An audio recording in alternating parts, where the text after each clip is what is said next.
Hello and welcome back to another episode of the Oxford MAT Admissions Test live stream. My name's James and this is the live stream.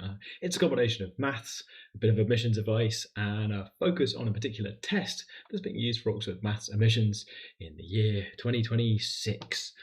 Hello to everyone who's watching live. I think I've set it up correctly so that we are once again live on YouTube and live in Slido chat. Let's see if I can get Slido chat going as well. I think I'd like to start with a question. Here's a graph sketching question. It's not maybe the usual one to have up first, but I thought it might be a fun place to start. At the top there, I have the very top of the worksheet that we made for this episode of the live stream. If you want to get that, you can see it at the MAT Livestream homepage. Short URL on the screen here and in the YouTube description. And if you search for Maths Admissions Test livestream, then I hope this one comes up near the top. Right, let's have a look at chat. How's chat doing? Hello to who's in chat? Has that switched chat on? No. Let's press it again. Yes, that was the right number of presses. There we go. So hello to chat, where we have Anonymous, John Math, Maria Turner, Bruno Fernandez here. EJ asks, is this a function of X or Y? Great question. Ariel says hello, Ariel.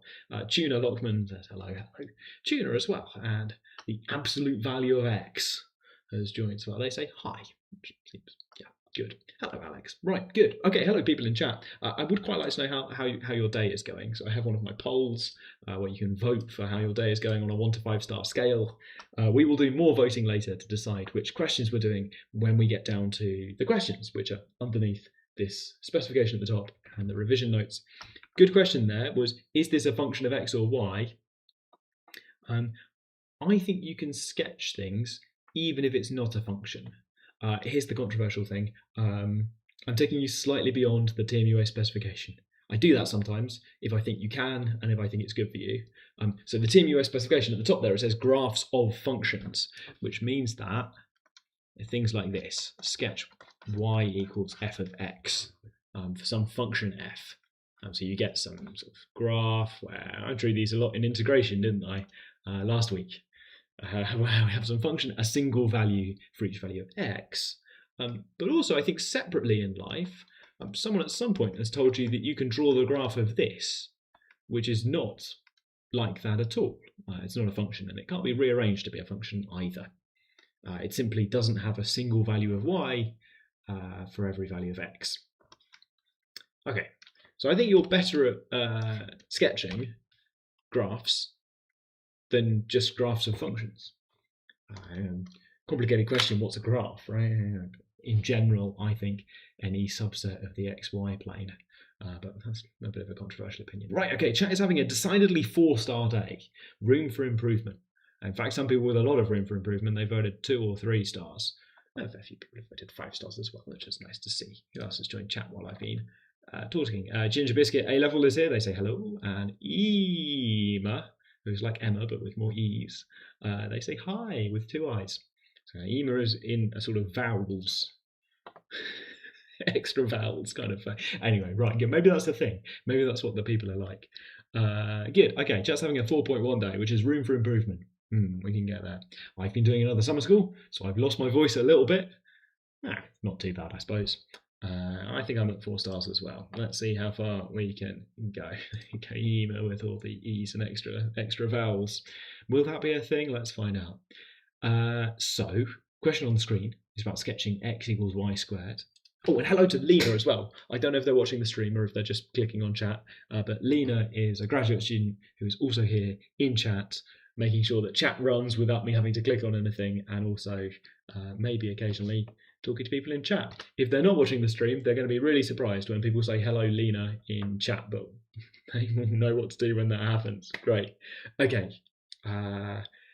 Sketching things like this then, that is not a function, because this is not your standard y equals x squared. Maybe you can see what I've done though. I've taken a normal graph that you'd be happy with, y equals x squared, and I have swapped x and y.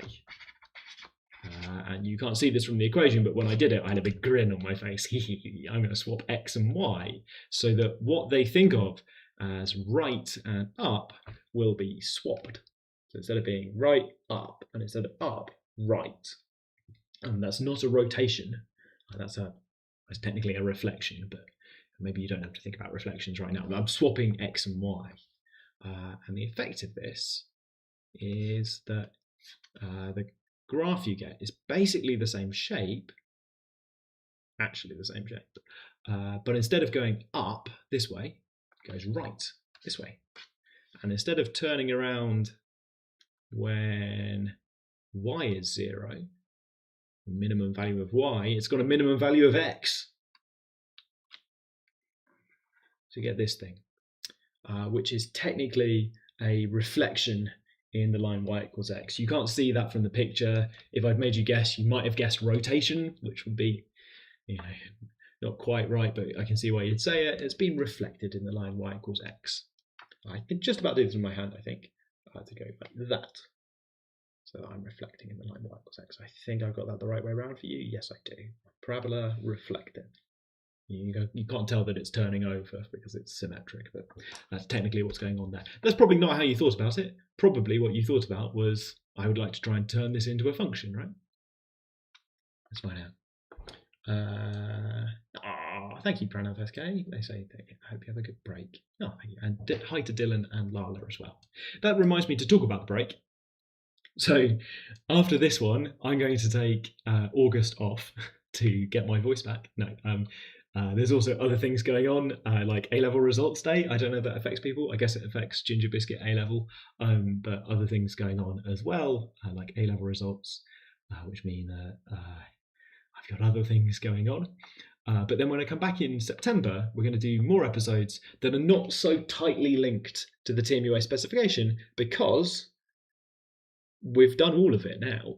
This is the last bit of TMUA specification, except for all of the stuff about logic and proof, but I don't think the specification is that hard for that bit. So hard bit is doing the questions. So after the break, we're going to do some questions about still using TMUA questions, still a bit of focus on interview questions as well, and we're going to go by topic instead. So instead of maths topic, I've got these kind of skills topics that we'll go through. In between, oh yeah, sorry to mention results day. As one of my excuses for not streaming in August, but in between there's a nice break there. August, maybe you're having a break as well, or maybe you'd like some maths to do. I think that would be a good idea to take a break and do some maths, both of them. If you're doing some maths, you might like to do some TMUA past paper questions in that gap. I'm going to do more of them when I get back in September on this stream, so at some point. If you want to try questions before you've seen the answers, then trying them over August might be nice. Plus, gives you things to practice on. Okay, let's look then at this specification that we've got to cover. So I'm going to do that, and I'm going to do that, so it goes full screen. Just in time for the summer break, I've got used to the buttons that I've got. I know which button does what on my little stream deck. So here's the specification. Here is everything we're supposed to know about graphs of functions. And it connects to lots of other parts of the specification that we've seen so far.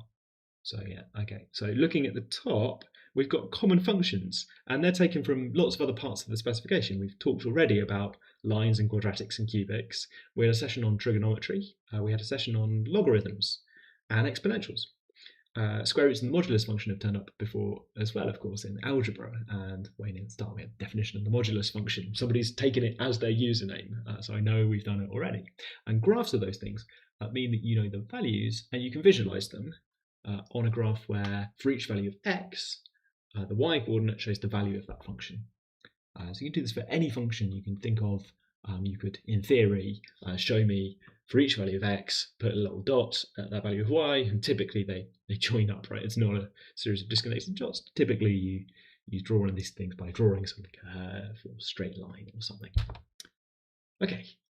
Would I recommend doing TMUA questions by topic first or by paper? I would do them, so I'd do topics first using these things that we've made. Because the first thing you want to do is check that you've covered all of the topics. I'm going through some bullet points now. This is a person in chat asking me, I've still got chat over here, and they're asking me whether they should do it by topic or by paper. Topic first, just once through like this. selected questions, which is what we've done, because you need to check if you've learned everything and you're ready, if you've seen all the maths. And then I would do it by paper, because you need to do things mixed together so that you don't know which topic you're going to be using. Yes. Sorry, there's a really long way of saying I would do it in the order that we're doing it on this show. These ones before the other ones. Good, okay. How does the modulus function work? It says in chat, so let's put this as a split screen, just for the modulus function, because it's been requested in chat. So that's this one, which is somebody's username. And reminder that this is equal to, so arrow pointing at it, this is equal to x if x is greater than or equal to 0. It doesn't care if x is greater than or equal to 0, it just gives you your value back again. So mod signs around 3 is just 3. But if x is negative, then it has something to say about that, and it gives you minus x. So the graph is sort of in two paths, although they do join up a little bit. There's a bit over here where it looks like x, because x is positive, so it's just telling me the value is x. And a bit over here where x is negative, and for these values I'm supposed to draw minus x. I'm doing this with my pen because I'm thinking about minus x, but of course I only want this part of the graph when x is negative. So you get this nice picture with y-axis, x-axis, and this is y equals absolute value of x. So you get this shape like this, V shape with a sharp corner at the bottom, a 90-degree angle. What grade in TMUA should I be aiming for, says chat now? You should be aiming for as high as possible. Believe in yourself and try and get as many marks as you possibly can. The more marks, the better, I think. It's one of those things where you've got to aim for as high as possible. Yes, good, okay. If you mean what grade you need for Oxford, nobody knows. It's our first year using TMUA. And even if there is a grade that you need for something, I would still encourage you to aim as high as possible. Also, nobody really knows how the grades work, right? So if you're trying a past paper question, what does it even mean? You don't know how to give yourself a grade out of 9. That's a really complicated question. Good, okay. Right, so we've got some graphs. We've also got some transformations in this second point down here. This bullet point is all about taking a graph you know and love and changing it somehow, either by translating it, maybe left or right, maybe up and down, different cases for those, or maybe by scaling it, by multiplying. So this might be a stretch or it might be a squash, depending on whether that scale factor is greater than 1 or less than 1. And depending on whether I'm talking about multiplying outside or inside the brackets. Good fun. So in particular, I think people find the last two of these, where something is happening before you apply f. In terms of function machines, the transformation happens before the function machine for f. People find those ones confusing. They kind of have a surprising effect, if you like. We've seen this before when we looked at integration before. We talked a bit about how rescaling affects areas. So if you squash things down by a factor of 2, areas get divided by 2. I have to be really careful. It's not true for lengths. It's true for areas, but not lengths. That if you have split screen again, if you have some sort of region like this, maybe it's a triangle. Maybe it's a triangle. It says, can I draw a triangle? And you squash it. You squash it by a factor of 2 to make it narrower. You think, well, this triangle would be better if it was narrower. Okay, fine, whatever. Weird to have opinions. You squash it in with squish, and then its area is half what it was before. Oh dear, I should have used algebra, shouldn't I? I've called it A and then A over 2. Too late now. But the perimeter is not just halved. The perimeter is complicated. It depends on how the triangle is aligned with the squash. It's really horrible. You might hope that it's just halved, but I'm afraid I'm here to tell you that that is not what's going on. It's a shame, isn't it? You can check this for yourself by thinking about, well, maybe you could draw some axes on this picture so that you have coordinates for things, and you could check perhaps that this edge, when you squash it, doesn't just get halved. It comes from, in fact, Pythagoras. The distance is kind of weird. Square root of a squared plus b squared. Chat's asking, and chat's doing general questions, which is good. What happens to angles when we squash? Yeah, it's complicated. Angles do not work nicely under squashing. Area is good. Lengths and angles are not well behaved when you squash. It's sometimes hard to know, right, that if a fact is not in A level, is it necessarily false, or is it maybe just complicated, right? So the fact that angles don't behave nicely when you squash, that can't really be a fact on A level, right? But I don't know. They don't tell you enough false things on A level, perhaps. You should tell you false things and label them as false, but make sure you're aware that they are false. This maybe helps you with the with those logical questions on paper 2 of TMUA, which occasionally ask you things where you think, I've never thought about this before, I don't know if it's true or false, and then it turns out to just be a false fact. Quite a lot of the things that you consider on a TMUA paper in paper 2 are just false, and by thinking about them long enough you realise you can find a counterexample. So I have this picture of triangles on board. It's supposed to be a bit of an example where this horizontal line is being halved by the squash, but the diagonal lines are not being halved. It's maybe like so how do you write these things for like Pythagoras? It's like square root of x squared plus y squared. So if you squash this one, but not this one, then that doesn't make the whole thing go down by a factor of 2. Kind of awkward. If you squash both of them, we're good. If you scale the same factor in both the x direction and the y direction, then they both go down the same scale factor, squared, bring it out the factor, square root it. Oh, that's brilliant. It just scales the distances. But in general, if you're squashing only in one direction, or if you're squashing by different amounts in different directions, then in general, lengths are not well behaved, and neither angles. Hello. Oh. What does Lena think? Lena's answered the question. Lena says that all past TMUA questions are good practice on how to solve questions. I do think that some of the older questions are a little bit easier than some of the later questions. I've picked 20, 21 and 22 for the ones that we're using on the worksheet up here, because I think some of the earlier papers like 2016, 2017 have got too many questions that are a little bit straightforward maybe. Is it only 90 degrees that stay the same? Oh, good. People are trying to build a kind of example, right? Is it only 90 degrees? So here are 2 examples. Here's a 90-degree angle where if you squash it this way, then this line will move sideways, it'll be squashed, and this line will just be squashed along itself, so that one stays as 90 degrees.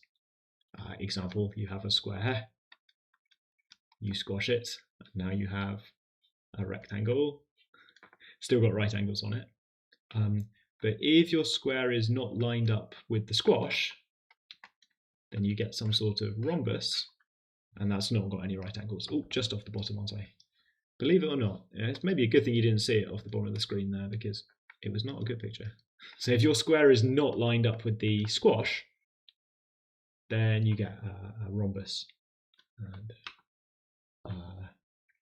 these things are not right angles anymore. This is maybe going to, I can imagine quite a good TMUA question on this. It seems like people are quite interested, so do other angles stay the same when not in line with the square?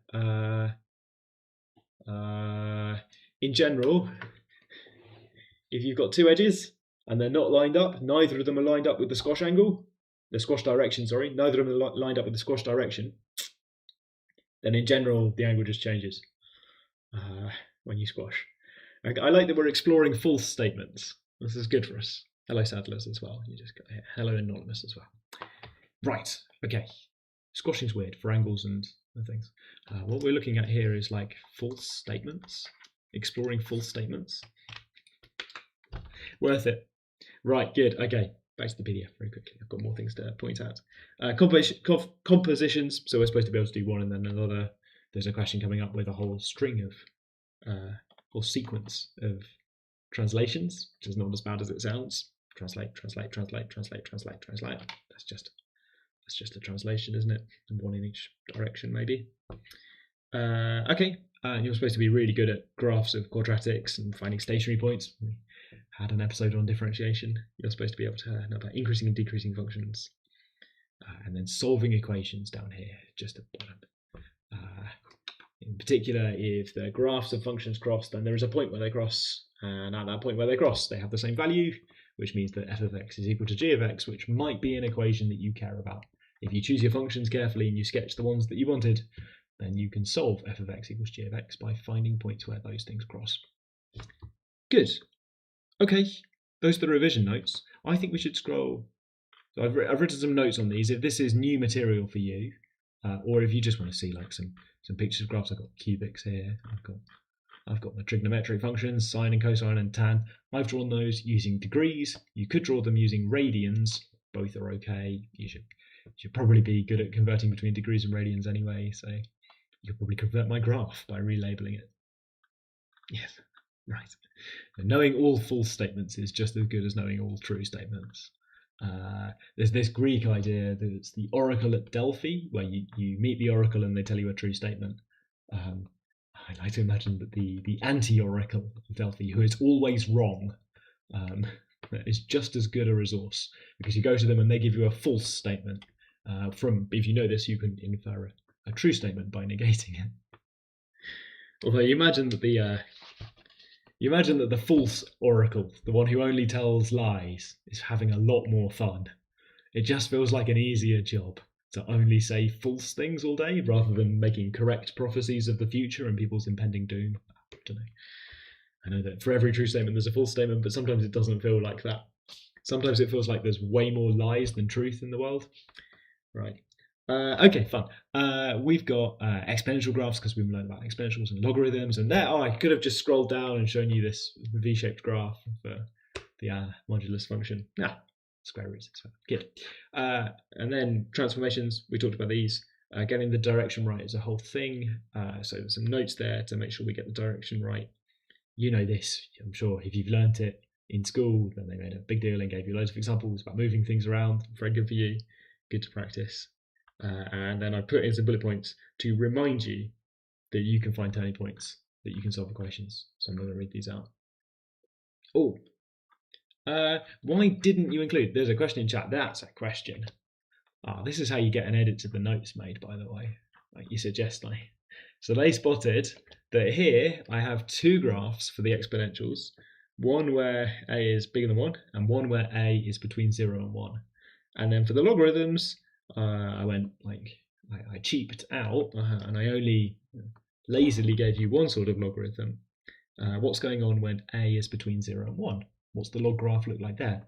I didn't draw it, partly out of laziness and mostly because in the logarithms question sheet a few weeks ago, we made quite a lot of fuss out of the idea that if the base is between 0 and 1, it's just a minus sign. It just flips that graph upside down.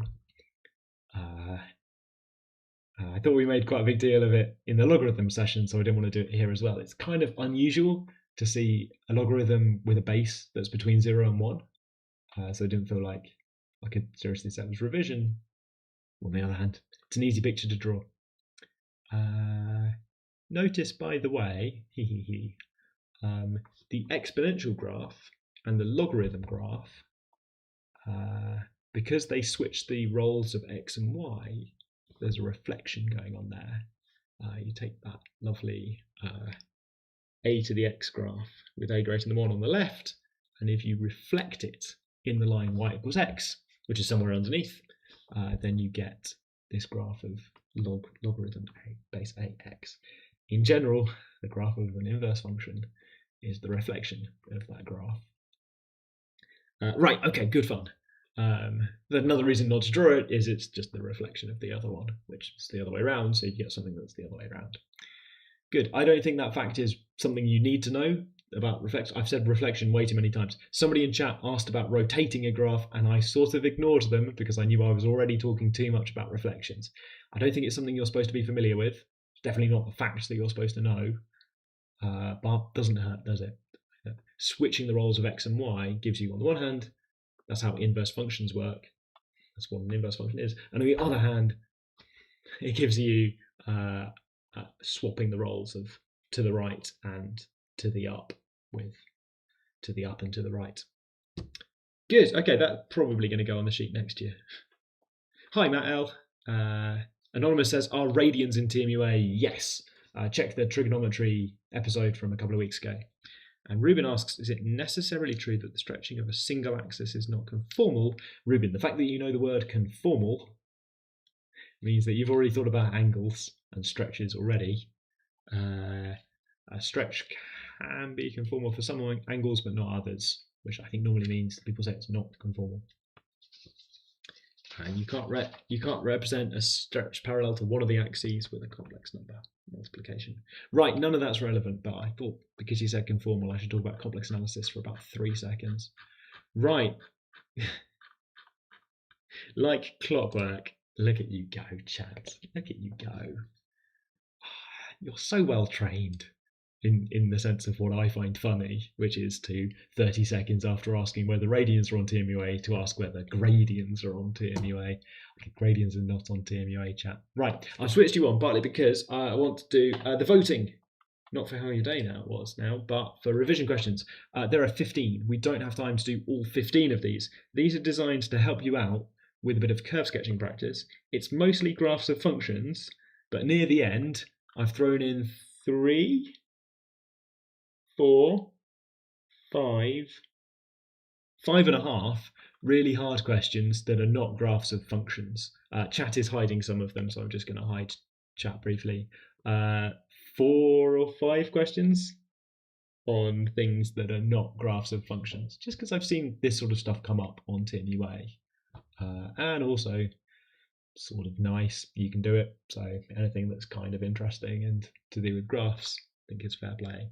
And those are the ones that chat are voting for, by the way. 13, 14 and 15 at the end. Probably 12 is going to come up a bit as well. Oh, 7 as well, a little bit. Those logarithms. Yes, those tricky logarithms. Where have they gone? Just off the top of the screen for 7. If you're playing along at home, maybe you've already seen the worksheet, you've already got strong opinions about these 15 questions. We're going to do maybe 4 or 5 of them together on the stream. If you want solutions for any of them, then there is a separate solutions document. We made it separate so that you wouldn't be tempted to look at it, but we made a solutions document that goes through all of these questions. That's in the same place. So there's a table of episodes where you can, I guess, click on YouTube to see exactly this thing that's happening now, or you can click on the question sheet or on the answer sheets. Okay, I'm going to let a couple more people vote, but it's looking like I should start at like the ones I just mentioned at the bottom. Maybe do 7. Yeah, okay, while you're voting, I'll talk about 7 quickly, because it did get some votes just now, which is, there we go, let's put it there. So 7 asks you for log 2 of x, which is, if you've met logarithms, not too hard to sketch because all logarithm graphs are very similar to each other. Log base anything of 1 is 0. And for a log graph, I draw this shape. If the base were 1/2, I would flip this vertically to come down. But 2 is greater than 1. Welcome to the Oxford MAT Submissions Test live stream. 2 is greater than 1. Okay. I'm supposed to draw a very spiky over here. Shall I mark any other points? Can't really be bothered, but 2, 1. Danger with labouring other points is that it might make mistakes. So I'm going to stop. And then for log base 2 of x squared minus 2x plus 1, there is a trap in this question. I'm not going to apologise for the trap, because I think that meeting this sort of thing now is good for you. But it's very tempting to take out this factor of 2. But you shouldn't do that unless you know that this thing is positive, because logarithms are only defined for positive inputs. So this is a-okay if x is, wait for it, greater than 1. If x minus 1 is greater than 0. This is fine. But what if x is less than 1 though? And in that case, we're going to have to think a little bit more. So this would be a translation and a stretch of the graph I've already shown you. I think they conspire so that the spike moves to x equals 1, because that's the point where this logarithm becomes very negative if I put something very close to 0 in. Separately, if x is less than 1, then I've got this other way to write this, which is over here.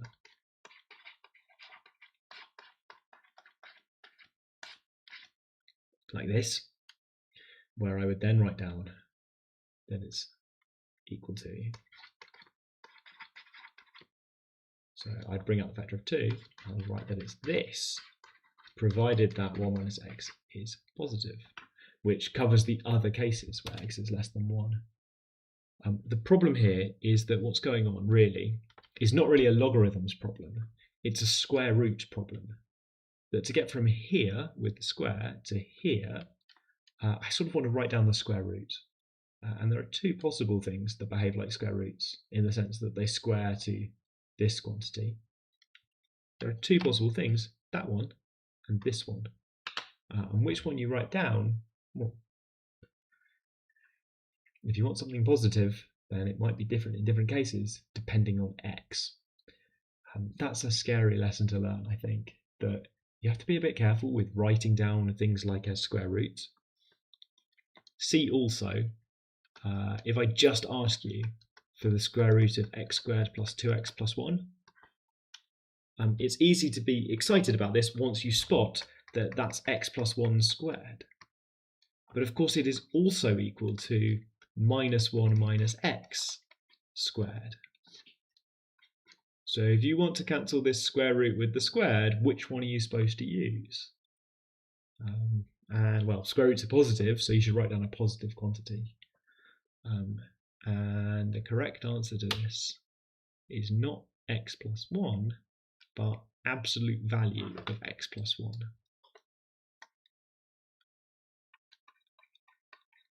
Now, some people who work with logarithms put lots of absolute value signs around to make sure that they're always taking positive numbers into their logarithms.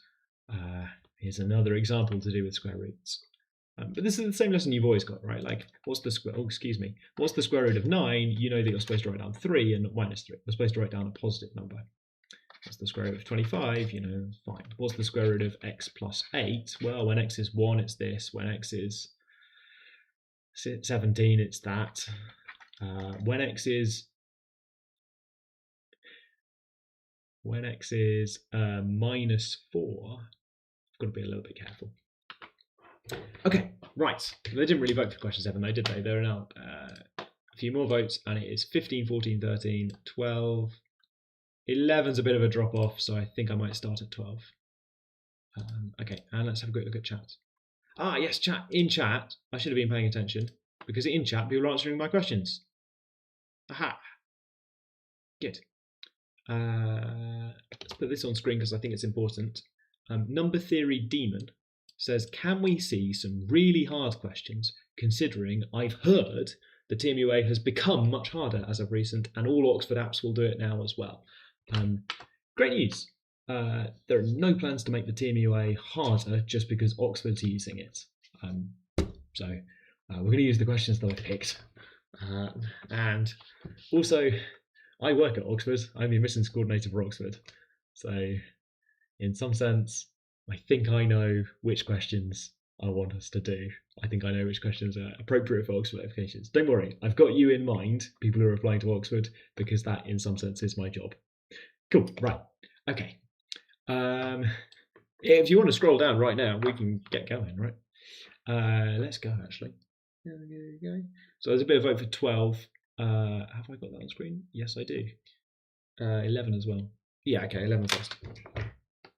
So there's a question here about not a function, graph of a function, but looking at points with cos x equal to cos y, which is kind of interesting because, I'm going to immediately draw cosine, I suppose.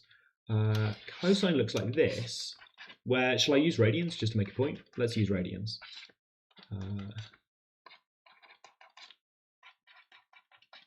Cosine does some stuff like this.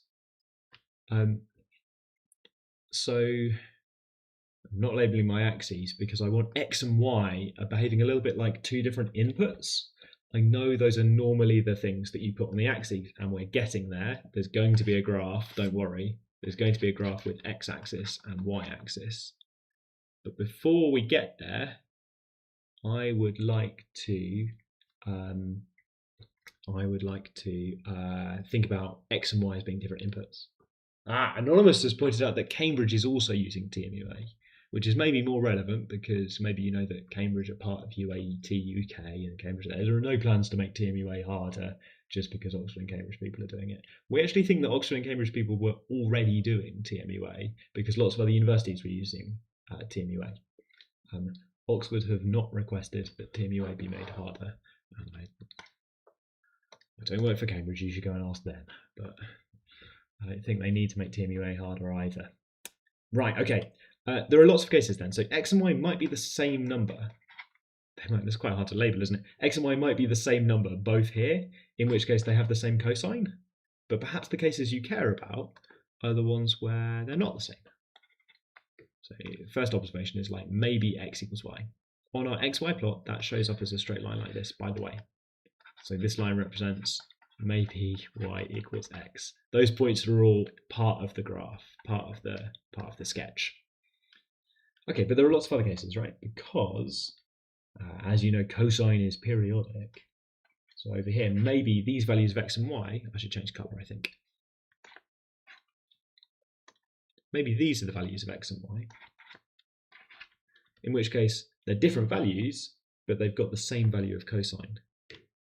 Yes, right, okay, so the solution, good job Anonymous in chat, has the solution x equals y. That's part of it. But it also includes these ones, where you could have the same cosine if y is 2 pi more than x, because you know that cosine is periodic. So x might be here and y might be over there, as an example. Anything that differs by 2 pi. And that shows up as this line in the graph that's parallel.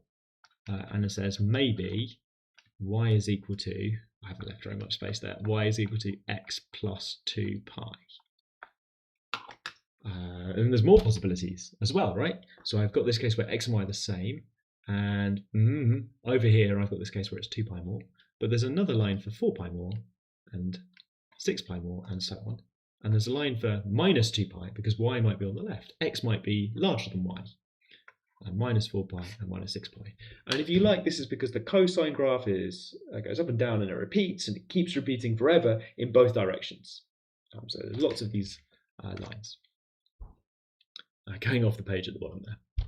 Yeah, so x plus 2a pi, where a is an integer. I'm going to write either, which is maybe a giveaway.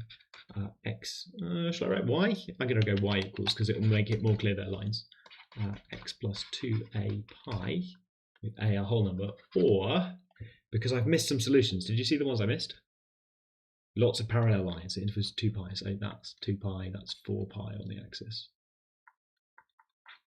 No straight lines on them. Yes, Bramshot was got them a moment ago.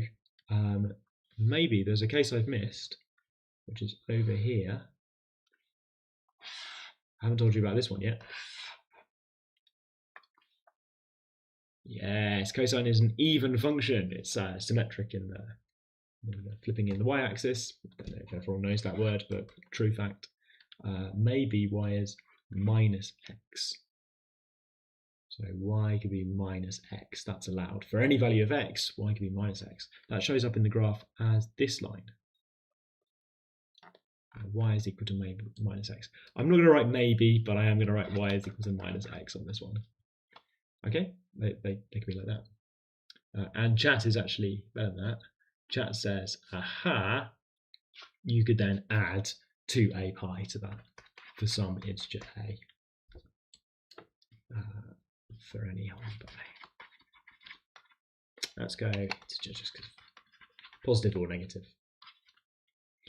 which gives you these ones, minus x plus 2 pi, which goes through that point as well, plus 4 pi plus 6 pi, minus 2 pi, minus 4 pi, minus 6 pi, and so on. You get this nice square lattice of things at 45 degrees to the axes, crisscrossing over each other. And these points, so this is 2 pi up here, 2 pi, minus 2 pi, minus 2 pi, and so on with 4 pi's and things like that. It's all very nice and tidy.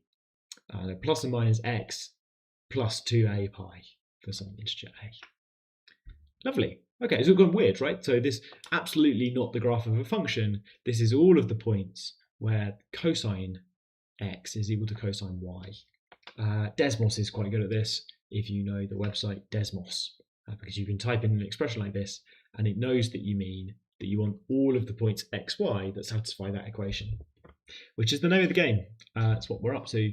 If you see an equation and you're asked to graph it, you're looking for all of the points x, y that satisfy that equation. That includes the special case where you're doing the graph of a function, because then you look for each value of x, there'll be exactly one of them, but you're looking for any value of y, which is equal to f of x. Good, okay. Right, Desmos mentioned. Okay. There was also a request to talk about x cubed minus x equals y cubed minus y. Can do this algebraically by rearranging that and looking for things. But the way I like to think about it is, again, to draw a graph over here.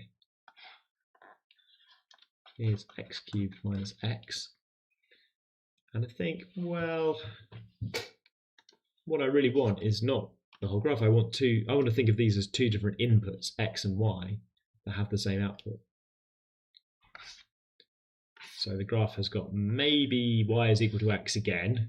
That's always the case with these f of x equals f of y graphs. Maybe y and x are just equal. So you always get this line through the middle when you do that style of question. But there's another possibility. Not if the values are too far left. So if the value is too far over here, x, then, well, there's only one thing that y could be to get that value. This graph is not periodic. It's very much not periodic. So down here, if this is x, well, y is going to have to be the same thing as x. They're going to have to be equal. That's the only solution. The only thing that's got the same value. I'm looking left and right, but no, I can't see any other inputs that it could be. Things change when x is actually somewhere like here. Oh, x is somewhere actually like here. Because now there are several values of y that give the same expression for the function. So y could be equal to x, but it could also be this one, or it could even be over here. So you see, what I need to try and draw now is something where over here it's just the solution I've already drawn, and then starting over here, there are some solutions where, to start off with, the other solutions are both larger and positive. So that's the point where I just move the value up until I see not this pair of points separately, but just see them both at this turning point. By which I mean that for some input value x that's just right, I get this value which lines up with the turning point. Before that, down here, I've said, well, x is better be the same as y, but just a special point here, these ones pop out of nowhere. They're positive for the input, and we've got this new case that y could be over here. So this pop into existence and then becomes two things like this. And similarly, if x gets too large, then over here, these two solutions, there are two solutions that will merge together until these two possibilities of y over on the left that will merge together. The thing is really symmetric. And so I drew something like this, and then I'm trying to sort of clumsily join the dots up like this to draw sort of like potato shape. It is not important right now, but that potato shape is in fact a very nice shape indeed. But not what's on there. Yeah, so you can do polynomial division if you like. So you can rearrange this to get y cubed minus x cubed minus y plus x is equal to 0. And by polynomial division on this case, I just mean that you can pull out a factor of y minus x on that term, and you can pull out a factor of y minus x on this term. I wrote that out super fast because I have secretly done this bit before in order to write up the solutions document. I think this is not obvious that there's a factor of y minus x in both terms that you can pull out. This is the other bit. So wow. Even if you spot that, how are you going to plot that graph? Turns out to be an ellipse, which is rather nice, and not so potato shaped, nice and symmetric. It is in fact an ellipse, says an anonymous person in chat. So what do you know? Yes, not expecting anyone to spot that it's an ellipse. Just wanted you to draw a sort of blob, really. We'll think about how for lots of these values of x, there are exactly 3 possibilities for y. It might be equal to x, it might be something else, it might be a third thing. That corresponds to something over this sort of value, where there are 3 possibilities for what y might be, equal to x or something over here. Okay, this purple line on the right is the kind of constant. So suppose that this is f of x is c, and then we'll use that value of c to infer our x and y values, but as I change that purple line on the right graph, I'm thinking about different values the function might be. Okay. And then there were some really hard ones, because I like to have a few hard questions. 13, 14, 15, so I suppose I want to say sorry, but it wouldn't be sincere. I think that doing hard questions is good for you. These are not graphs of functions.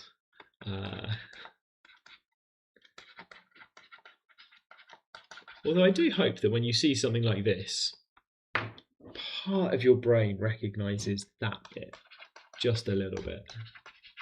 Or if not, then you see that these have both got -3 on them. And you sort of think, well, look, I'll just bring those together, right?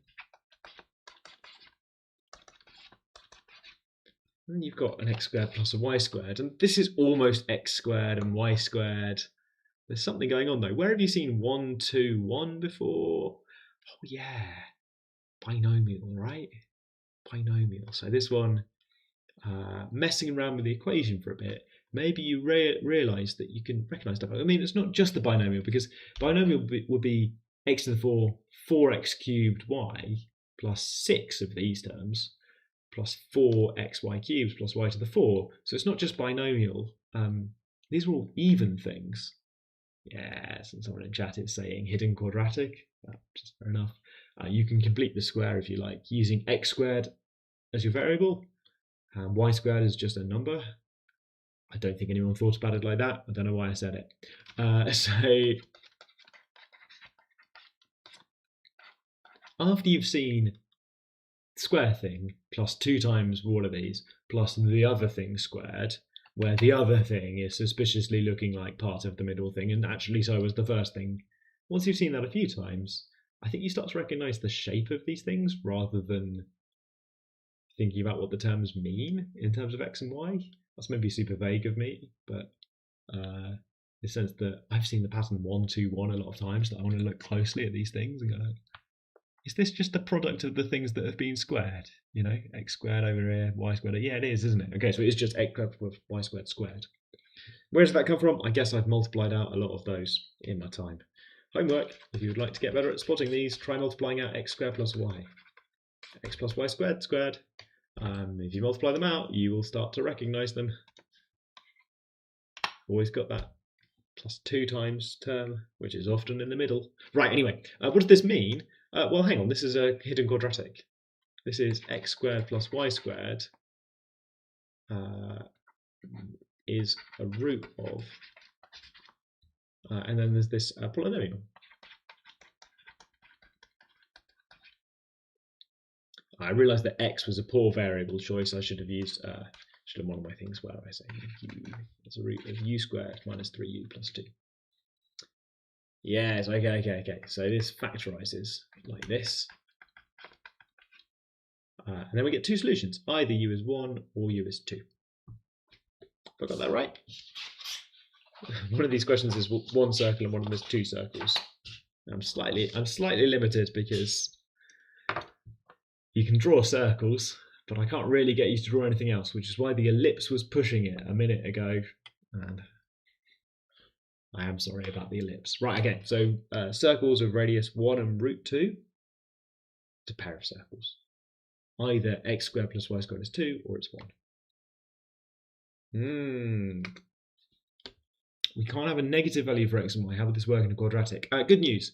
I'm willing to write down this quadratic, and I should remember, you're right, that x squared plus y squared can't be negative. So if this has any negative roots, then I need to ignore them. And it's perfectly possible for a graph like this, if you do this question with, what do I want? If I put a negative sign here, then I think maybe I don't get any solutions, or I only get negative solutions. If you change the numbers. So depending on the numbers, you might get 2 circles, or 1 circle, or no circles. Yes. Maybe that would be fun to put in decimals, right? Write down this down, and then a number that has to be the same on these two, and then a different number, and you will always get 0, 1, or 2 circles. Yes, good thing to check, isn't it? I've got positive numbers at the end. Negative numbers would not have given any graph, because if they ask you to graph this, x squared plus y squared equals -1, you would say there are no such points, x and y. You can never have the sum of two square numbers being -1, so I will not draw anything for the graph of that expression. Yes, good. Okay, that was a tough one, wasn't it? Because you have to mess around algebraically and realise that things are going to be all right. That you can sort of solve this equation, or at least find all of the values of x, y as a coordinate that work. Okay, the next two are maybe too hard. Let's see. So this is secretly an algebra question. I am once again testing your ability to recognise the binomial expansion, and once again it involves x squareds and y squareds. So have you seen the pattern 1, 3, 3, 1 before? I reckon you probably have. Maybe annoyed by the previous question, you now check, wait a minute, is this one also just about x squared and y squared? And yes, it is. Yeah, it's these subsets. It's the things you've seen before, but with x squared and y squared. Which I sort of have to do because I have to ask you, it has to turn out to be a circle for this style of question. If I'm writing it here, it has to turn out to be circles. Or maybe parabolas. Those are things that you can draw. You can't draw that many nice symmetric things. Anyway, never mind. So x squared plus y squared would then be is equal to 1, so it's just one circle. There's only one interesting solution to that equation. Good. Okay, only one real solution to x squared plus y squared variable. Do you want 2 steps for that? Do you want like u cubed is equal to 1? And then I draw u cubed, and I say, well, it's only 1 once. It's only 1 at 1. It's the only time it takes the value 1. Just one circle. Good. Okay. One circle. Okay. So really these are algebra exercises where I'm getting to draw something at the end. 15 is maybe the hardest algebra exercise that I've given anyone, at least today. So this one looks like it involves xy and then the square of xy, but then the right hand side is x cubed plus y cubed, which is kind of nasty. Or I'd like to do the same sort of thing as before, right? I would like to rearrange this, get some things, and then solve them. And every year I have to do this question again. I've used it several years now. Every year I have to do this question again because I've forgotten how it works. So every year you are getting a sort of honest look at how I would do this because I've forgotten. I would move everything onto the right hand side. Maybe the left hand side. Too late now, we've gone the right hand side.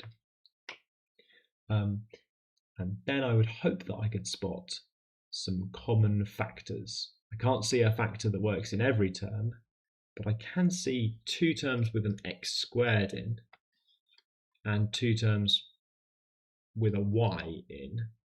So if I'm lucky, there might be some common factors going on around there. So I think I would, having put these terms together, I think I would look for an x squared in here.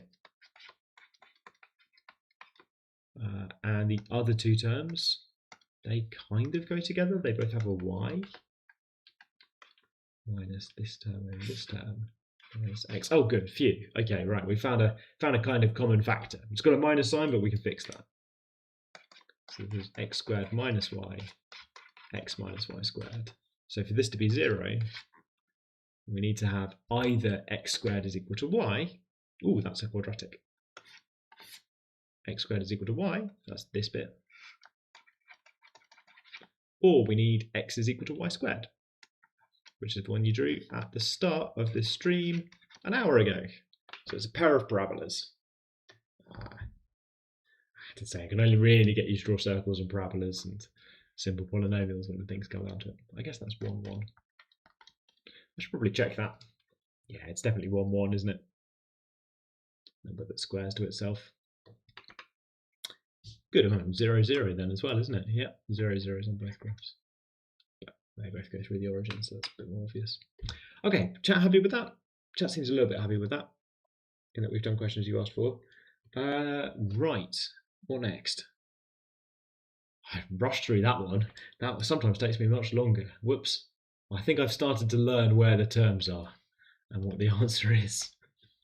Every year I write it on the board, because every year chat votes for it, and I worry about finding the common factors. I cannot see that as a common factor up here. I just can't. I'll try x plus y, I think. Is this secretly x plus y times something? No, definitely not. Cool, right, okay. Revision, lovely. Some of these are much harder than the other questions we've done. This is now worksheet number 8, so trying to just throw weird stuff at you a little bit as well. And it's nice, I think, to revise the algebra stuff and the binomial theorem, which was right at the start. Maybe you joined in along the way. Maybe this is the first time you're joining in with the live stream, in which case you've got access to all of it immediately. But if you've been here for 8 weeks throughout the program, dropping in and out, maybe, then this was a while ago that we had anything like x cubed plus y cubed plus, oh no, some middle terms. And that was a while ago. We're going to put it all together. So maybe over the summer, there's going to be revising and fluency checks to practice TMUA questions. And in September, we can do some other stuff. Still with some TMUA. Right, okay, that slightly rambling thing was my way of saying you've been watching a live stream for about an hour. If you've been watching live, remember to look away from the screen and remember to blink. I'm going to drink some water. You're welcome to do the same thing if you like. I mean, it's free will, right?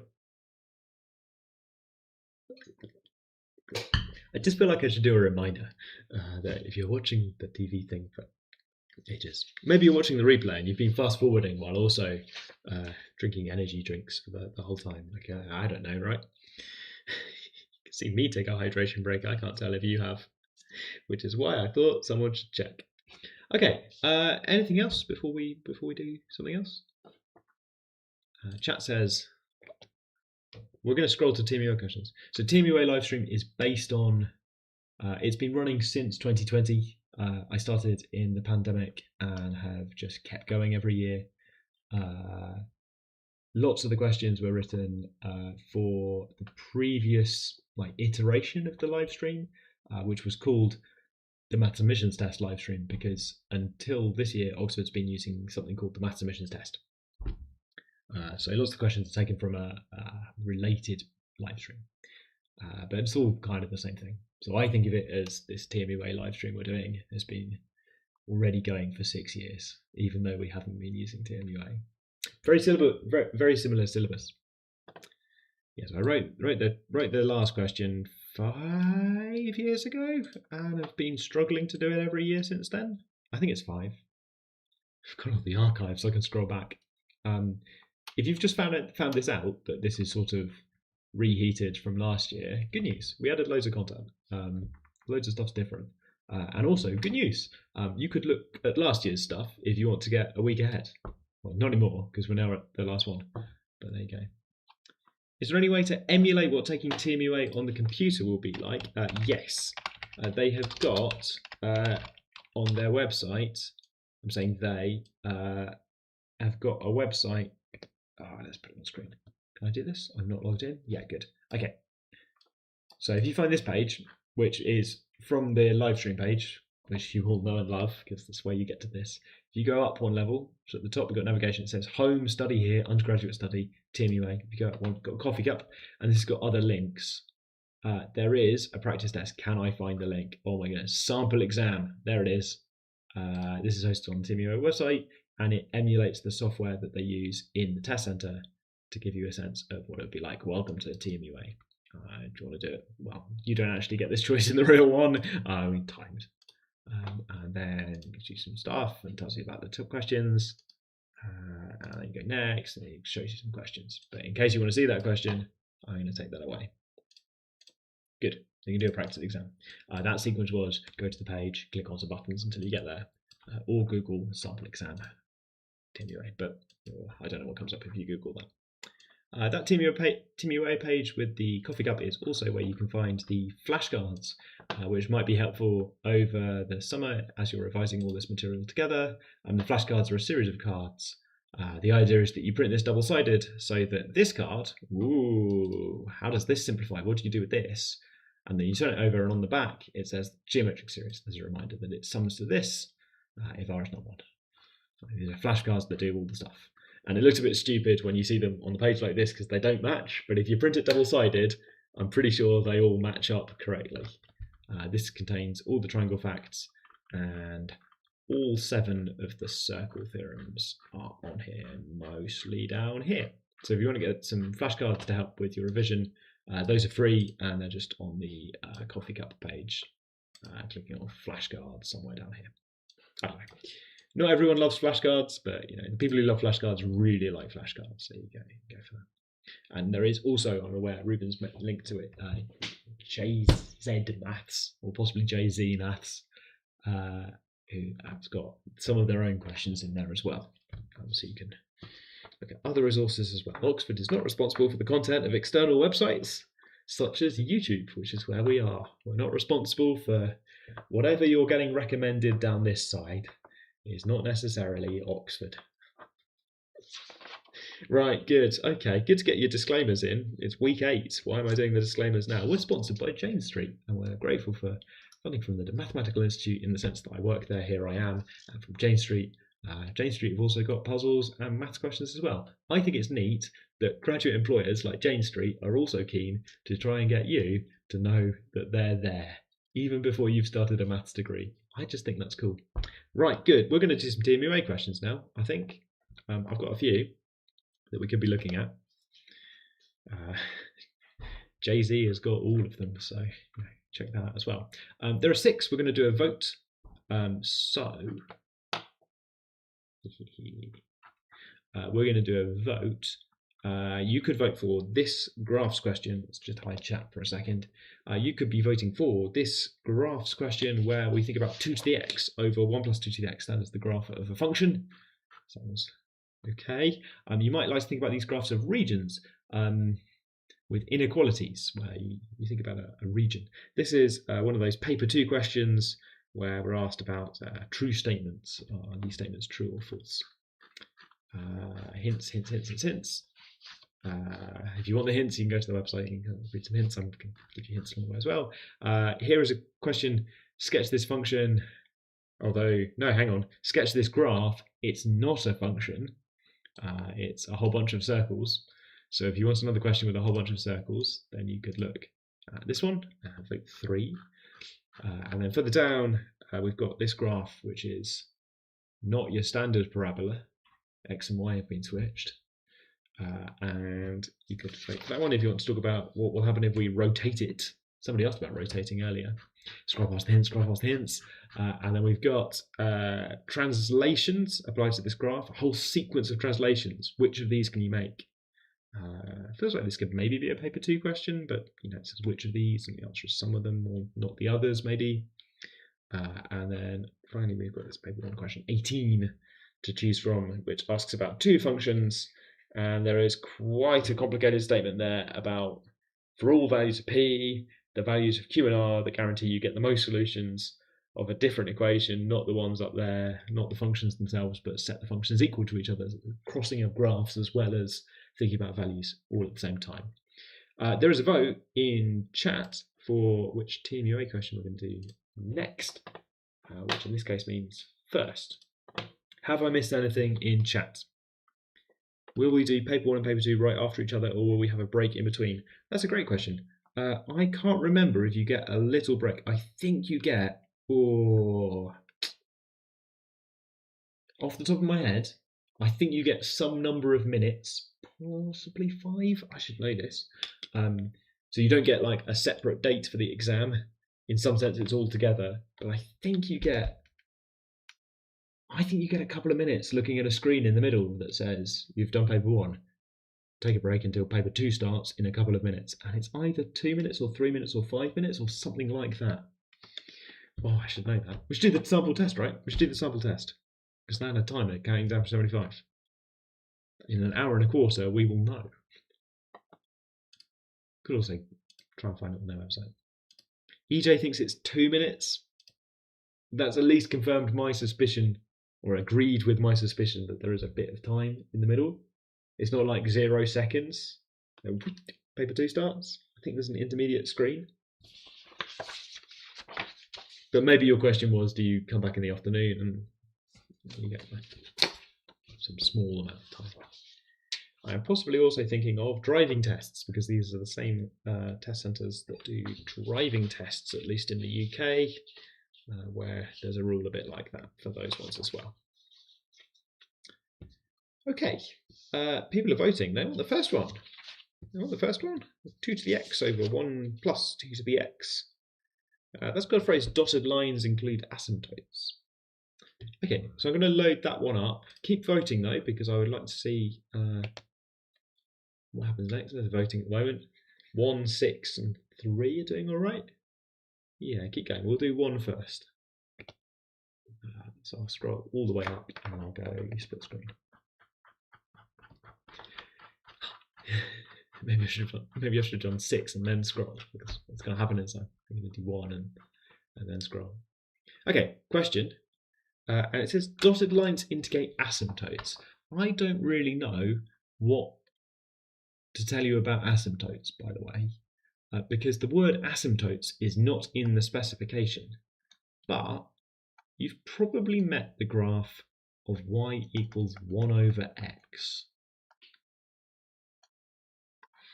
which has this behaviour that when x is very large, this is like 0, it's pretty small, and also when x is very negative, y is about 0.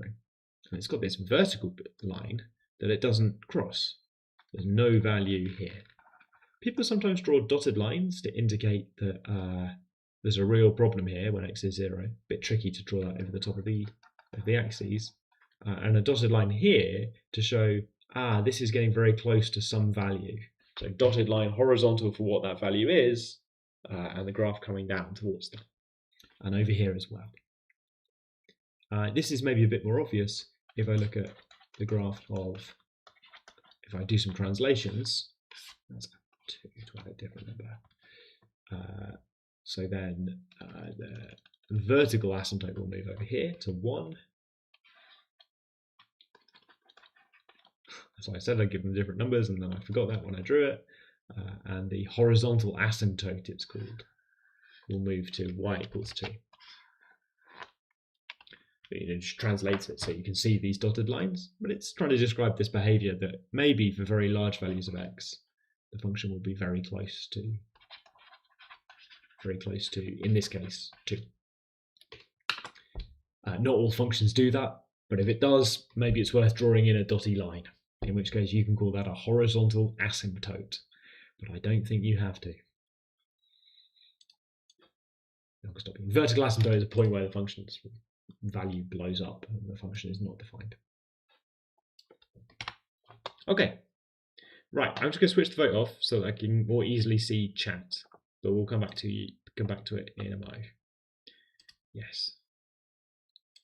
There's also the concept of an oblique asymptote that I really don't think you need to worry about, which is an asymptote at an angle to say that maybe as the values get very large, they're very close to some other straight line. You know, why not horizontal, vertical? You know, an angle getting close to that line, which means they're increasing or maybe decreasing depending on which line we're talking about.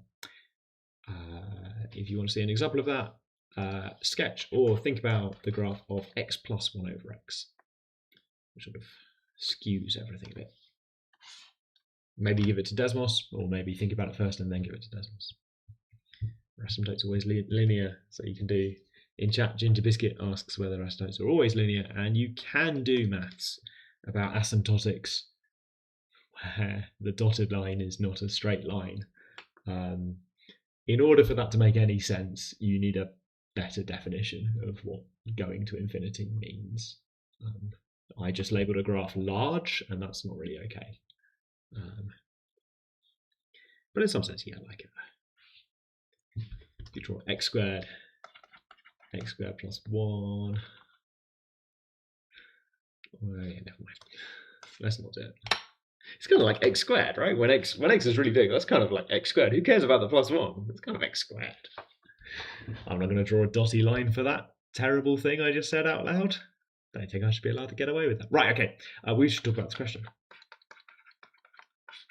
I am interested because all of the graphs look like this. They've got horizontal asymptotes. They've got when x is very large, what's going on with those values? Feels like knowing what's happening when x is large might be important. When x is very large and positive. Maybe chat could tell me. Do we need to know about oscillating asymptotes? I don't think that's a thing. I don't know what an oscillating asymptote is. I think you made it up, anonymous person. But now I'm scared. What if it's a sort of asymptote I haven't heard of? Good, okay. When x is very large, well, you know what 2 to the x is like, don't you? 2 to the x is enormous. Even when x is 3, this is 8, and I already think that's quite a large number, and your graphs can go as far as you like off the right-hand side. So maybe x is even larger than 3, in which case we have something even larger than 8 here, if you can imagine such a number. And down here, 1 plus, and then that thing that you were just imagining that's even larger than 8. Increasing values from x, it becomes very close. You put in maybe 4, like 4 perhaps. Then you get 2 to the 4 is 16 divided by, down here, 16 plus 1 is 17, which, I don't know if you know how large that number is. I definitely don't know how big 1/17 is, but it's pretty small, isn't it? This is pretty close to 1. And if you don't think that 4 is a seriously large number, then you should try something like 5, right? 33 plus 1 downstairs. Actually, very close to 1, but just a little bit less than 1. Is that enough to do the question? Are we now done? I think we are now done. Like 5. Y is equal to 32 over 33, which is a little bit less than 1.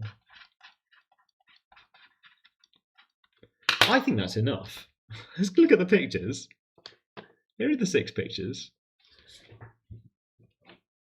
Just by checking 4 and 5, I've convinced myself that for large values of x, this thing is just a little bit less than 1, and it will get closer, right? Did you see that 16 over 17 was quite close to 1? 32 over 33 is ridiculously close to 1. The difference is just like 1 part in 33, and it's only going to get better from there. That means it's A, right? Chat thinks that 5's not big, but you're fine. And chat is also manipulating this expression just so that it's on the stream. Chat seems quite interested in the idea that it is this. Simplifying the fraction a bit, which then maybe you could think about as transformations that have happened to 2 to the x. And 2 to the x has been added 1 to it, and then somehow done 1 over that, which feels hard to imagine. Minus sign to flip it over and add 1. Hard to imagine to me. Oscillating asymptote. The function weaves across the line infinitely many times as it approaches. So it's asymptotic on average, but not monotonically. Huh. Does that count as an asymptote? Would you draw a horizontal line? So, chat's interested in borderline cases. Not this one, but chat seems to be considering something like 3 plus cosine x over x, which we actually get Desmos up.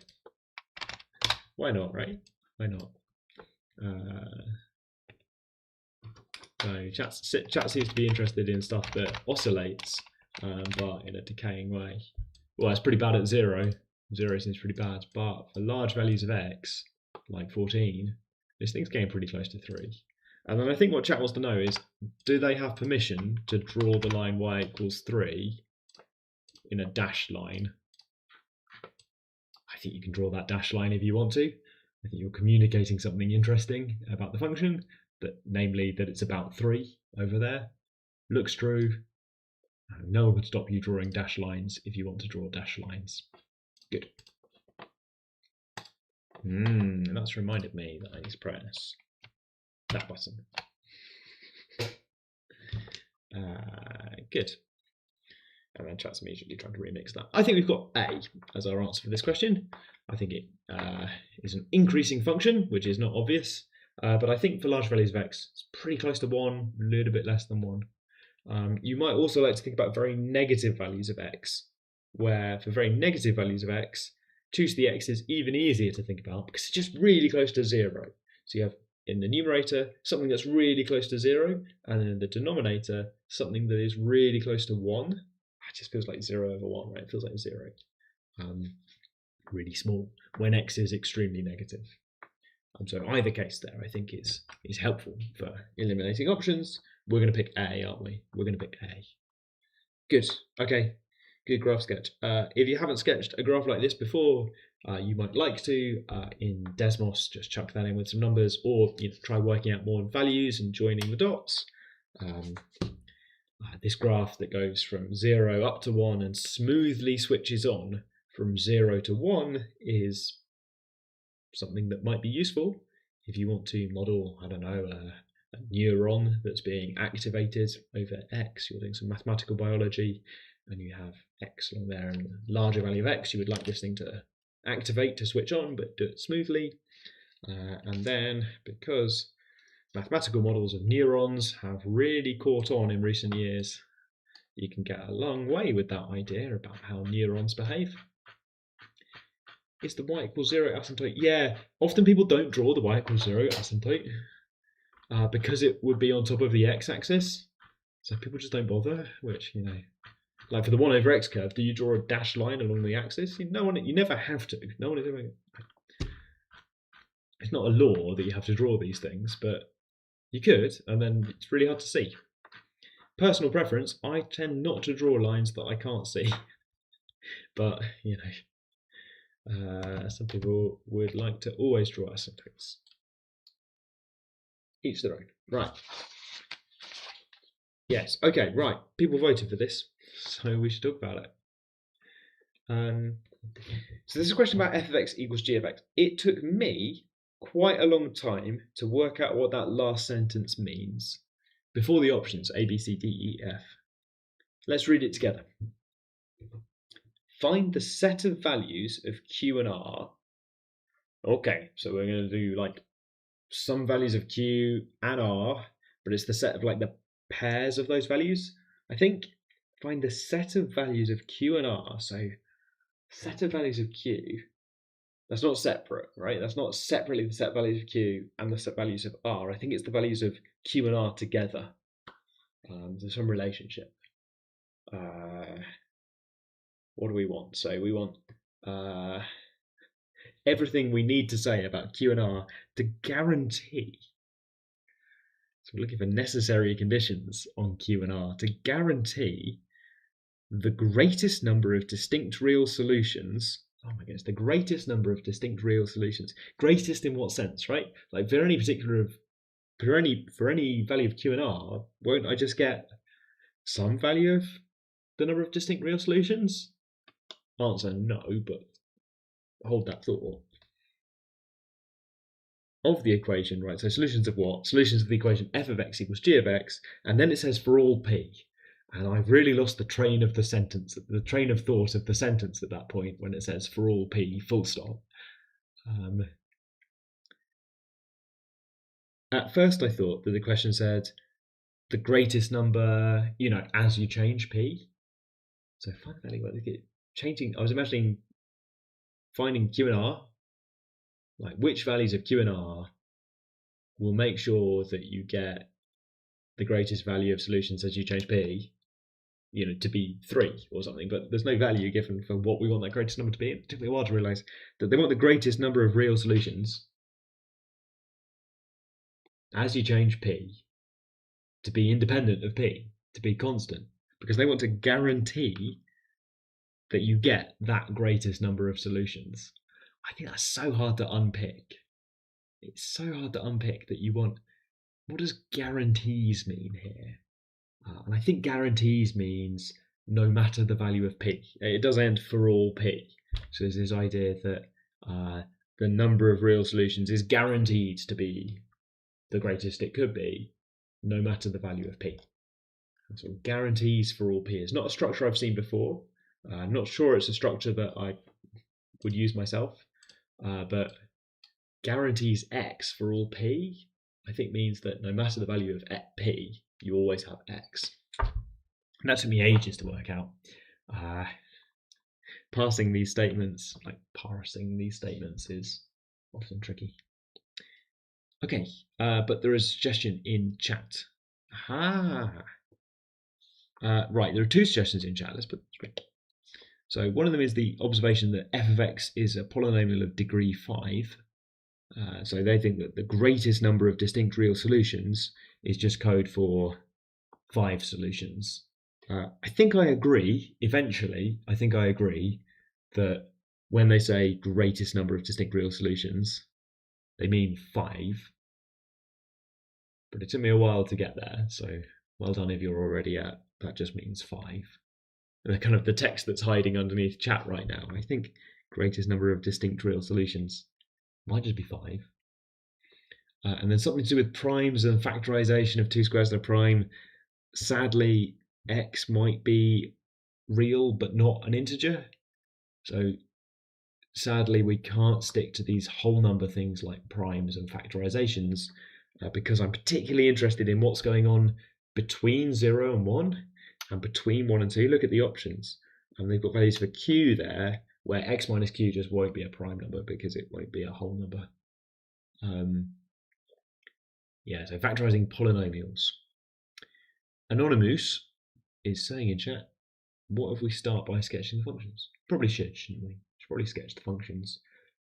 We're interested in places where f of x and g of x cross, and vague understanding perhaps about the roles of p and q and r in this process, but we're interested in trying to get quite a lot of places where f and g cross because we want to get the greatest number of distinct real solutions, whatever that means. So I'm willing to sketch some graphs, even though I'm not sure I've fully understood exactly what I'm looking for.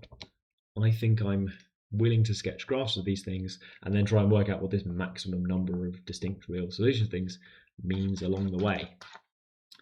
Hopefully you're willing to sketch graphs as well. I think this question is basically impossible if you don't sketch any graphs, unless you are astonishingly good at solving polynomial equations.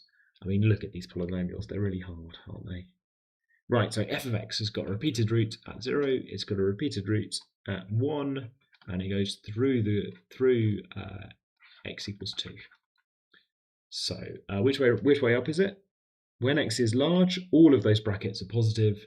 So when x is greater than 0 and greater than 1 and greater than 2, x squared and x minus 1 squared and x minus 2 are all positive, so it's going to be up here. And then consequences, it's down here. That was a single root. And then repeated root means this. Repeated root means this. And down. Very negative when x is negative. I should label my graph 0, 1, 2. These bits I haven't thought about yet. I considered differentiating to work out where the turning points are. I don't know how to do that. I mean, I sort of know that I can multiply it out and differentiate it. It is just a polynomial of degree 5, but I don't want to. So I'm going to run away and sketch g instead.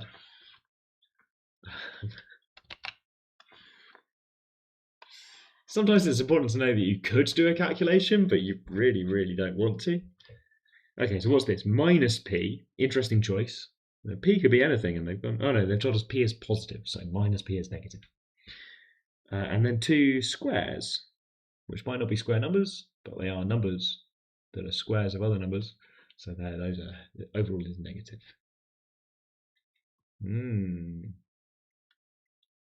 So I think there's something going on at Q and something going on at R, but this function, G, is always negative. So I'm trying to draw this thing, which just touches like that. It goes down again. I have drawn several things with repeated roots where I know that what a repeated root looks like for a polynomial. If this is news to you, then maybe jump in Desmos and try drawing various things where there are repeated roots like this, x minus something squared. And I think you'll see things like this where it turns right. Sadler's has got an answer in chat, but also has got 6 intersection points, which is, I think, more than you can possibly have for f of x equals g of x. Because I'm not going to actually solve this, don't panic, don't worry, but means this, and I think this is, in principle at least, oh, just off the screen, in principle. I think in principle, I could rearrange that to make a degree 5 polynomial equals 0. So looking for roots of this degree 5 polynomial. I don't want to actually write that out. I don't want to multiply the brackets out. I'm actually really scared that if I don't think of anything, I might have to multiply out the brackets just to be doing something. So trying to think of something else. And an anonymous person says, what books do you suggest in order to prepare for a maths degree? Whatever you like, really. If you can find anything for free in a local library or in your school, anything with a bit of challenge in it is probably good for you. But in some sense,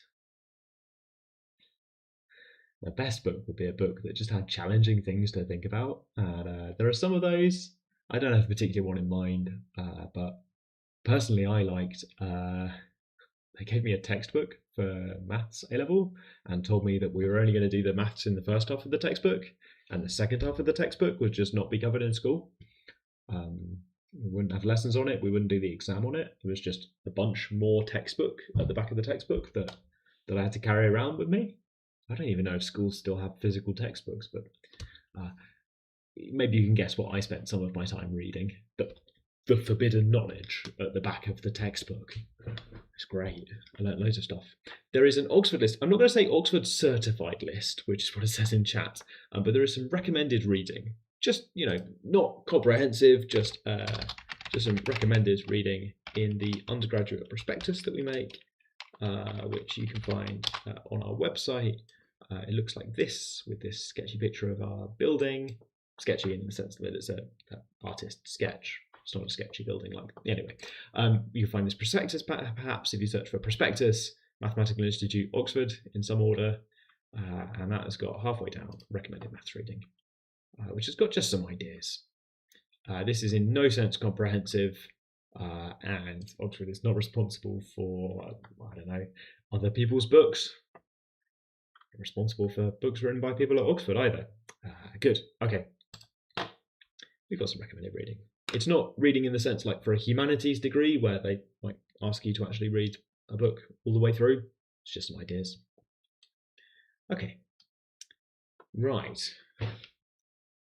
And then there's an anonymous comment at the top, which I think is pretty good. I might put it on screen. I think I managed to fit it in a chat message, but I'm going to have to say way more than that. Yeah, so that as you change P, somebody noticed a while ago that it doesn't change the shape. The changing P stretches this. There's a minus sign, but changing P just stretches this one. It's a positive number, so it applies a stretch. Is the y-intercept minus P times Q squared times R squared? Yes. Does that matter for the question? You tell me. So good information. Might as well put it on picture. I think I can do this without doing anything more. Right, okay. Where are we going?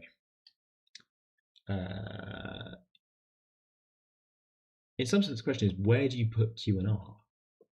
such that for any scale of that picture on the right, P is going to stretch this picture. So however you stretch this on the right, you always get, and it's going to be 5, you always get 5 distinct real solutions. And that's weird. Although if I just put, if I just put one on top of the other, you can maybe see that it's possible to get quite a lot of crossings. Look, if I put it over here, I get a couple. How do I know? So for any value of P, means that I could stretch this picture vertically. Very value P. If I put it here, I get quite a lot. If I put it over there, well, I think they told me Q couldn't be negative. But somewhere where I get lots of crossings seems to be this kind of like braiding picture, right? If I imagine moving this left and right, where if g of x is 0, let's put it back. If g of x is 0 and then f of x is 0, then we've caught g becoming negative, going down, and we've caught f going up to 0. So they'll cross in the middle, somewhere in between.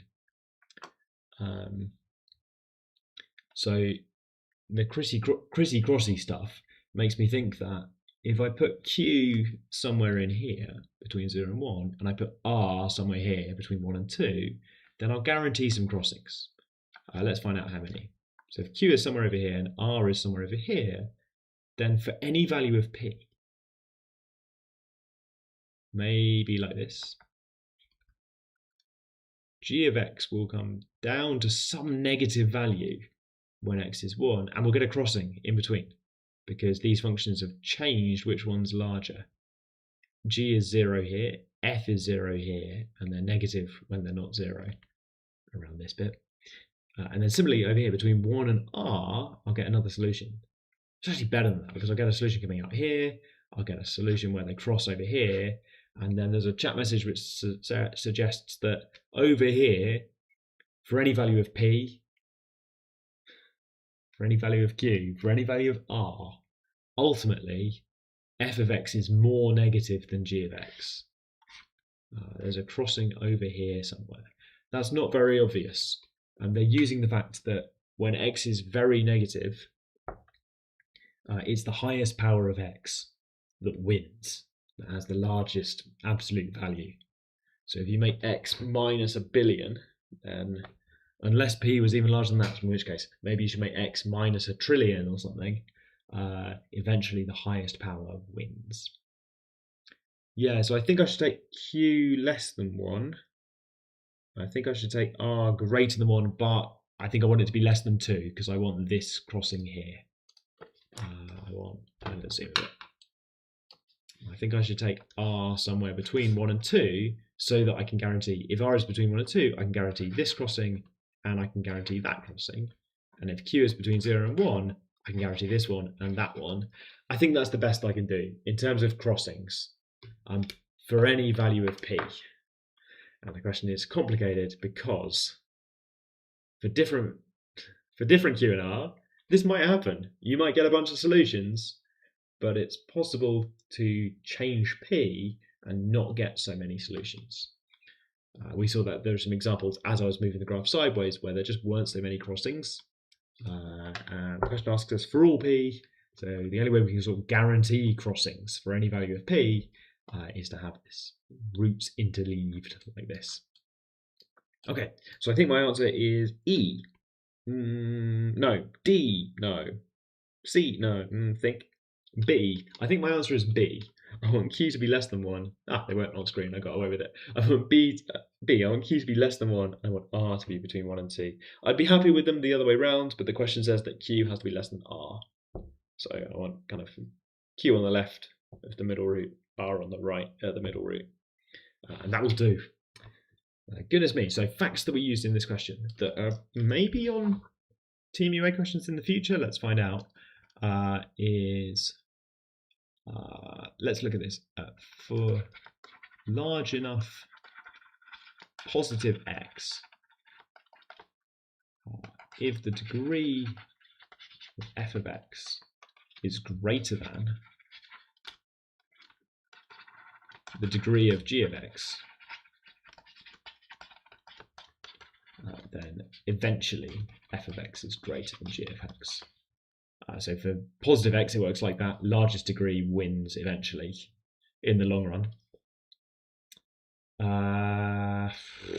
I need another if. Whoops, I need another if. Sorry, I've rushed that. And if the leading coefficients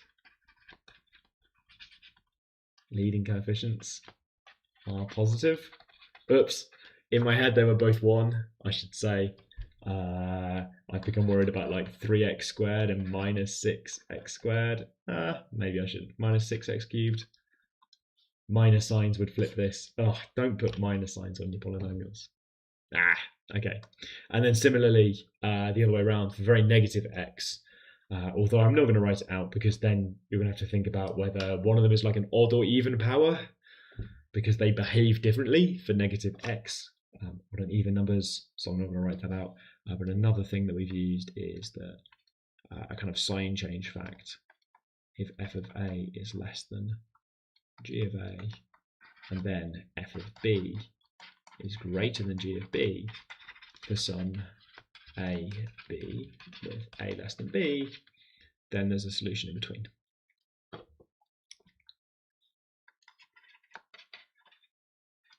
There's a solution g of x is equal to f of x in between.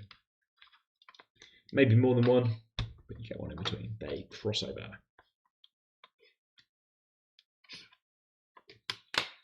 Solution. Good. Okay. Okay, I can't remember what people voted for. We've still got about 20 minutes. I'm gonna answer some questions, and I'm gonna reset the vote, I think. So 1 and 6 did really well, and then the others got quite a few fewer votes. 3 did all right, but I think I'm gonna do a reset. Let's reset results, and just to avoid any funny business, let's remove the ones that we've done, and let's fix the typo while we're here. And let's start poll again. And chat, while they're voting, let's talk to chat. So the person who asked about books, well, they're anonymous, but maybe it's the same person, says, are newer or older books recommended? I've heard that 50-year-old books explain concepts better, in which case you're welcome to go and look at 50-year-old books if you like. The ones on our reading list are usually not that old. Depends on topic. And if you're trying to seriously learn some like maths that's at university level, then there's a reading list for that course usually. And so Oxford courses have got reading lists with a variety of books chosen by the lecturer, if you're getting to that sort of stage. There are some, Lena in chat has answered that there are some new research fields where there just aren't any like printed textbooks. You just have to learn from other people's seminars and lectures and things, which is good.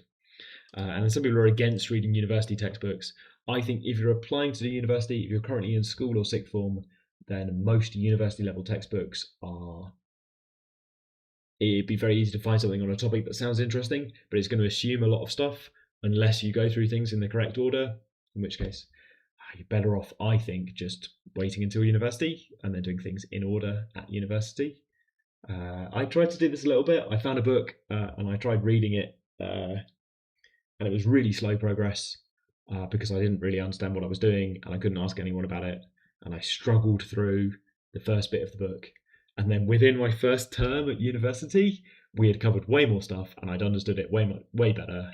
And there'd been exercises for me to try and other stuff and related courses that explained through related courses that other things going on at the same time that helped, and I had more time. And by the end of the first term, I'd done more stuff and I didn't need the book anymore. So it's just, I spent so much of my summer. Oh well. Question, what's the coolest graph you can sketch without Desmos? I don't know what makes it cool, really. What will make a graph cool? Got impress teenagers with my ability to draw graphs?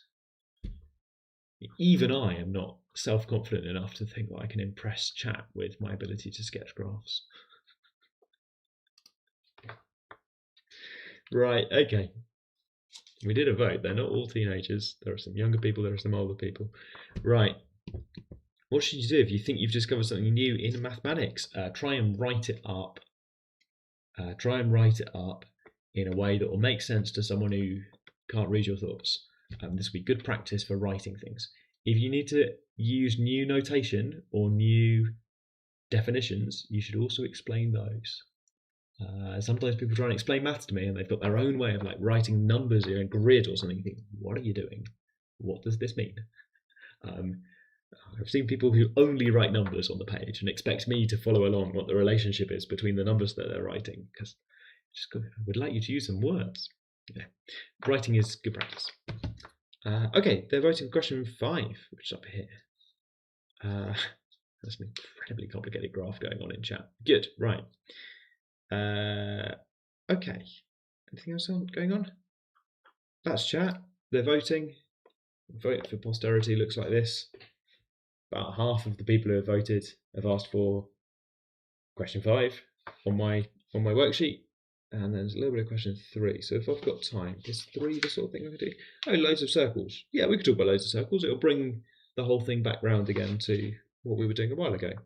Let's try and do both. Right, okay.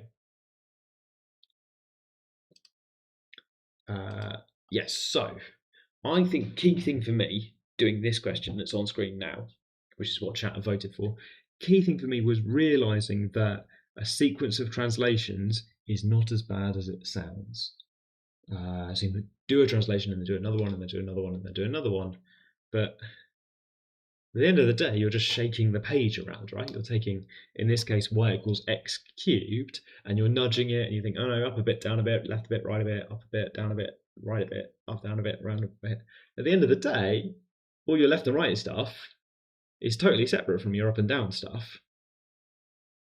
So in general, you have to be careful with the order of operations, but here, the left and right stuff, it's all fine, isn't it? It's one way of doing this is to say, well, maybe the vertical translations are adding constants on the end, but if you add lots of constants, that's the same as just adding one big constant. And all the left-right translations are subtracting constants from inside the brackets of y equals f of x. But if you do that lots of times, then you're just subtracting a big constant. So when it says a sequence of translations, it just means, and this did take me a moment to spot, but it just means that you do one big translation to the right, and you do one big translation up, or possibly down, but you do just 2 translations. It all simplifies down quite nicely,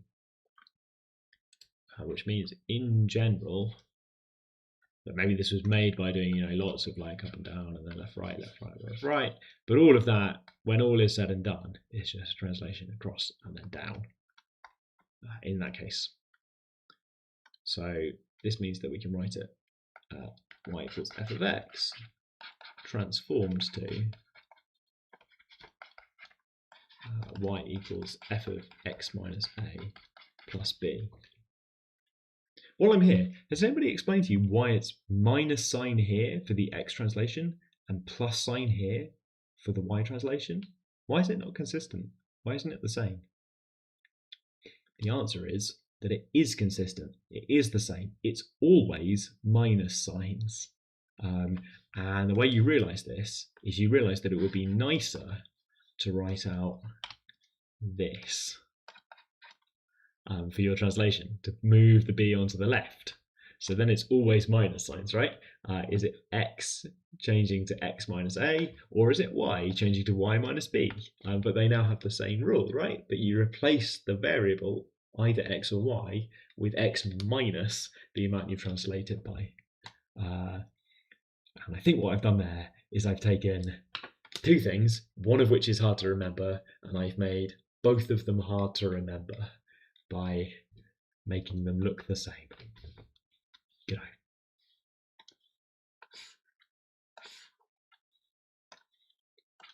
In general, transformation of a graph is something like you take all of the x and you replace them with something else, and you take all of the y and you replace them with something else, and you make those changes simultaneously at the same time. So all the x's change and all the y's change. In general, you have some rule for what's happening to x and y, which could be, in general, anything. But here, the rule for translations is x is replaced with x minus a, and y is replaced with y minus b, or whatever you like. It's always consistent, but rearranged. See also y equals f of x multiplied by b, and y equals f of x over a for the stretches. I put it over there, and it's division both times. It's the hard to remember way round both times. Would you rather have something that's inconsistent, but half the time it's easy to remember? That's what's inconsistent about it. Or would you like to have something that is consistent and hard to remember all of the time? But at least it's consistently hard to remember. Those are your choices. Okay. I think most people go for the one that is easy to remember half the time, but you have to remember which half, which is why the translations are written way back in the specification. They're written in the way they are, and that's how they're written in A-level mathematics. Right, okay, it's consistent, but it's been rearranged. That was not relevant to this question, where I'm supposed to be looking at the special case of this function, just the cubing function. The question is, can you get 1, 2, or 3? Can you get the things in 1, 2, or 3? So I guess we should multiply out and compare coefficients. I like it when I've got a plan like this because we don't really know what's going to happen, but I know that something's going to happen. Maybe I'll compare the coefficients and I'll get several difficult equations and I'll have to work on those separately, but I know that something's going to happen. Okay, let's put that in the middle. There we go. So all good practice with the binomial theorem again. Here we go. X cubed minus 3a squared x. Good practice with the binomial theorem, he says really cheerfully. Shall I get it right just for educational value? There we go. Minus a cubed plus b. Yes, good. 1331. Chat with the all-time question. If I want to try and learn a university topic, what would you suggest? I would suggest, I'm only slightly joking, I would suggest applying to the University of Oxford to study mathematics with us, where we will teach things across our mathematics degree. If you want to learn a university topic, the best place to do that, I think, is university. I'm only slightly joking. I'm grinning a lot, but I do sort of think that universities have a purpose, and that self-study is all very good. I'm trying to do self-study, but self-study is not the same as going to a university and being in an environment with lots of other people who are trying to learn the same material and lots of people who are trying to help people learn it. I know what you mean. You're asking about self-study, I think, and like reading textbooks and things, but in some sense, university is a good way of doing that. That's sort of an advert, I guess, because I'm working for the University of Oxford and I would like it if people came to the University of Oxford. Right, good. Okay, I really feel I've singled out that person and I'm a little bit sorry, but also you let me do an advert for my university, so thank you. I'm in one now. I'm very keen on the idea of universities. Right, what was I doing? I was comparing coefficients. So like option 3 is way out because go straight over here. Like, is there a 27 here? No, there is not a 27 here. What's going on there? And then I look at the next coefficient and I say, well, okay, so for I'm sort of doing all 3 at once as I go along here. Is maybe a is 1? And maybe we say a is 3 in this case. Okay. Looking at those cases, minus 3, minus 9. I've seen these numbers before. Still in play, still going fine. And then 3a squared. Now for I, we just said that a was 1. This would then be 3. So no, wrong, gone out. No, get out of here. I want to see 9, I've got 3. No, don't like it. For 2, 3a squared, could that be 27? Yeah, it's okay so far. I'm going to keep reading though. So for 2, could these terms together, could they be minus 3? They could be anything you like because of the plus b. So this is okay. So just 2 then, in the end. Yeah, statement 1 doesn't work. As you work left to right, you get these equations that you're trying to solve for the coefficients. Statement 2 survives all of these tests. So I have option C, 2 only. Reminder, when you see a bank of options like this, don't try and understand what they are or what order they're in or anything like that. It is the 2 to the 3 combinations of binary yes, no for each of these 3 statements. So don't try and read anything into the order they're written. It's all of them. So unfortunately, there's no information to be gained from what are the options. You have to just do the question and then choose your answer. They have managed to list all possible answers. Okay, chat's still going. I wouldn't have known about Oxford if it weren't for the Oxford ad on the Oxford YouTube channel. Hey! Glad we're doing more to tell people that the University of Oxford is a thing. Here we are doing maths on YouTube. What a university. Is there a big difference between the 3-year and 4-year maths course? In some sense, they're both maths degrees. You learn loads of maths. At the end of it, you are going for a degree that is well respected by employers because you've learned loads of interesting stuff and demonstrated you're good at understanding and solving problems, understanding complicated systems as well, and building theory, transferable skills. The 4th year has the obvious difference that it has a 4th year of mathematics. The 3-year degree is a strict subset of the 4-year degree, and we don't change the speed or the stuff that people are learning on the way. It is simply an extra year on the end. It's an integrated master's year.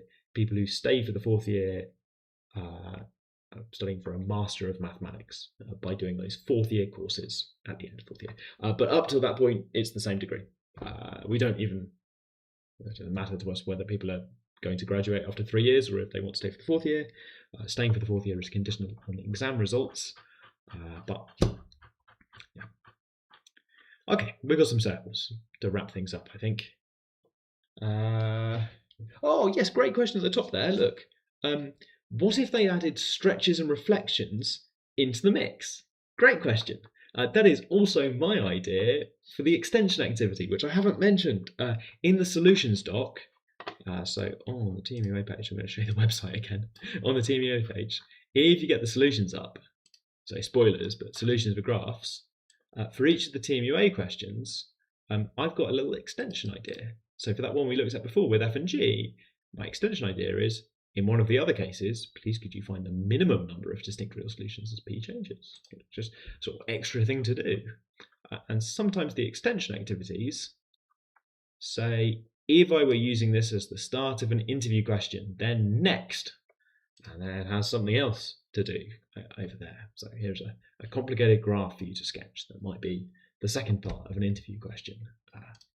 Although obviously I'm not going to ask that because I've just put it on the screen, and actually I don't actually use TMUA questions as part of my interview, but if this were an interview style experience, which maybe say, oh great, this is the answer to the question we're currently doing.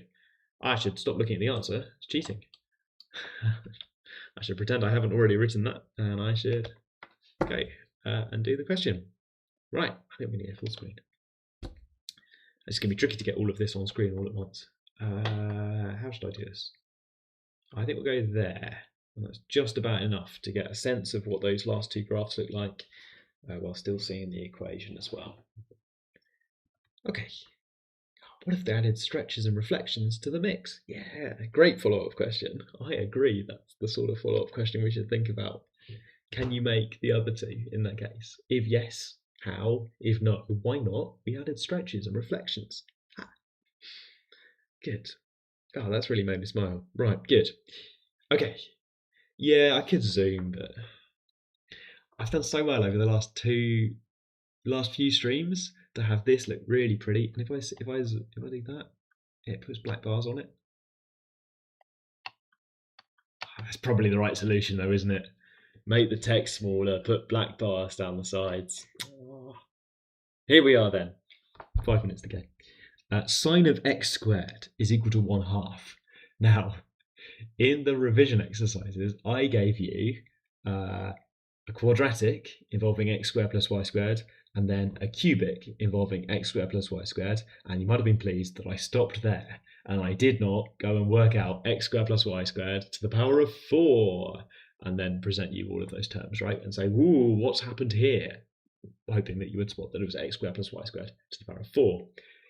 I considered doing that, can you tell? I considered doing that because when you get to power of 4, that becomes very difficult to work with, but it might be secretly a hidden quadratic of x squared plus y squared. So some of them you can work with. But that question was way too much.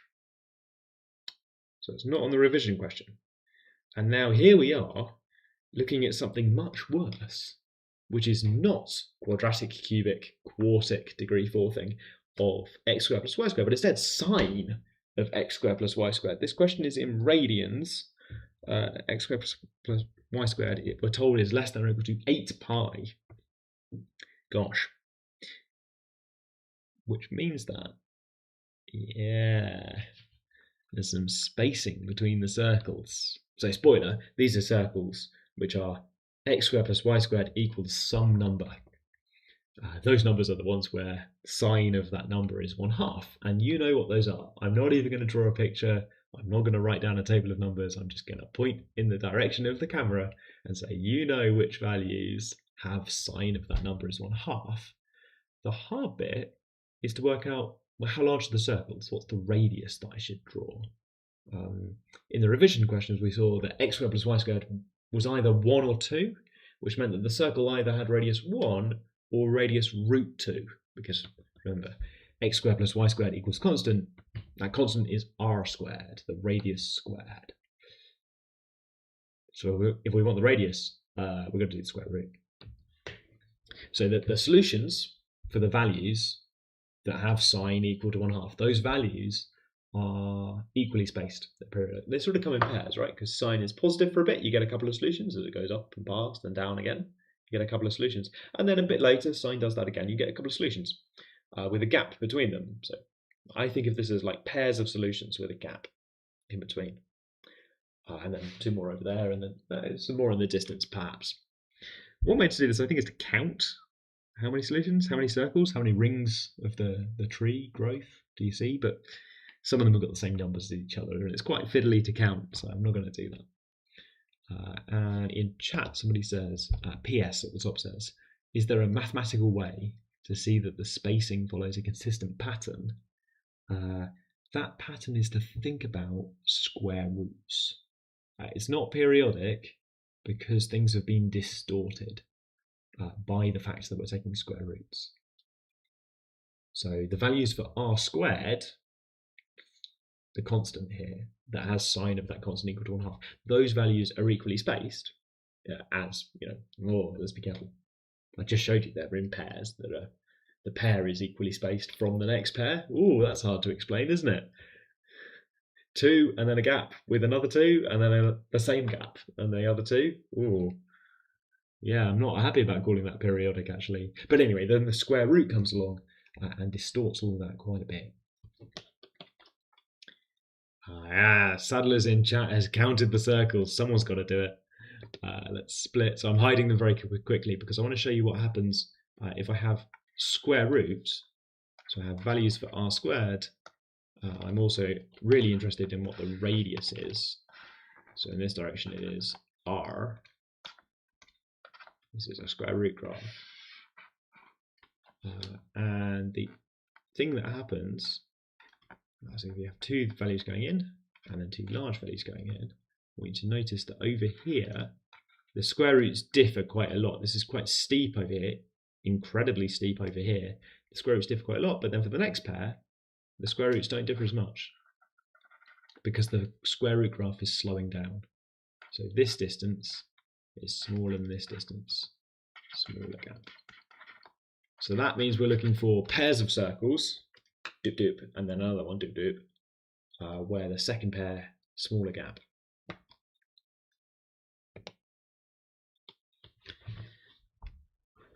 Right, so those are the gaps at the top, Dylan. Those are the gaps for r squared, because you found a value for x squared plus y squared, and the value for x squared plus y squared is not the radius of the circle, the thing that is equally spaced in B, but r squared in a circle. Aha. Right, so that gives some distortion, and I think it ends up being A. A is like a kind of distorted version of B, I think, where the circles are, sort of spreading out in some way, aren't they? So that these larger circles around A are, can I point? Oh, no, I can't. These larger circles in option A are closer to each other. It's really hard to describe this, right? Because the solutions to sine equals 1/2 are not equally spaced. So I don't want to pick C. I really don't want to pick C because C doesn't have that distortion, and it doesn't have that. Pairs of things going on. Let's quickly put a couple of things in Desmos just for wrapping up. Oh, there we go, and we'll go like this. Let's put that one and then this one. Let's stick a couple of things in Desmos. Desmos is clever enough to know how to handle things like this. Oh, not that one. X squared plus y squared plus 1/2.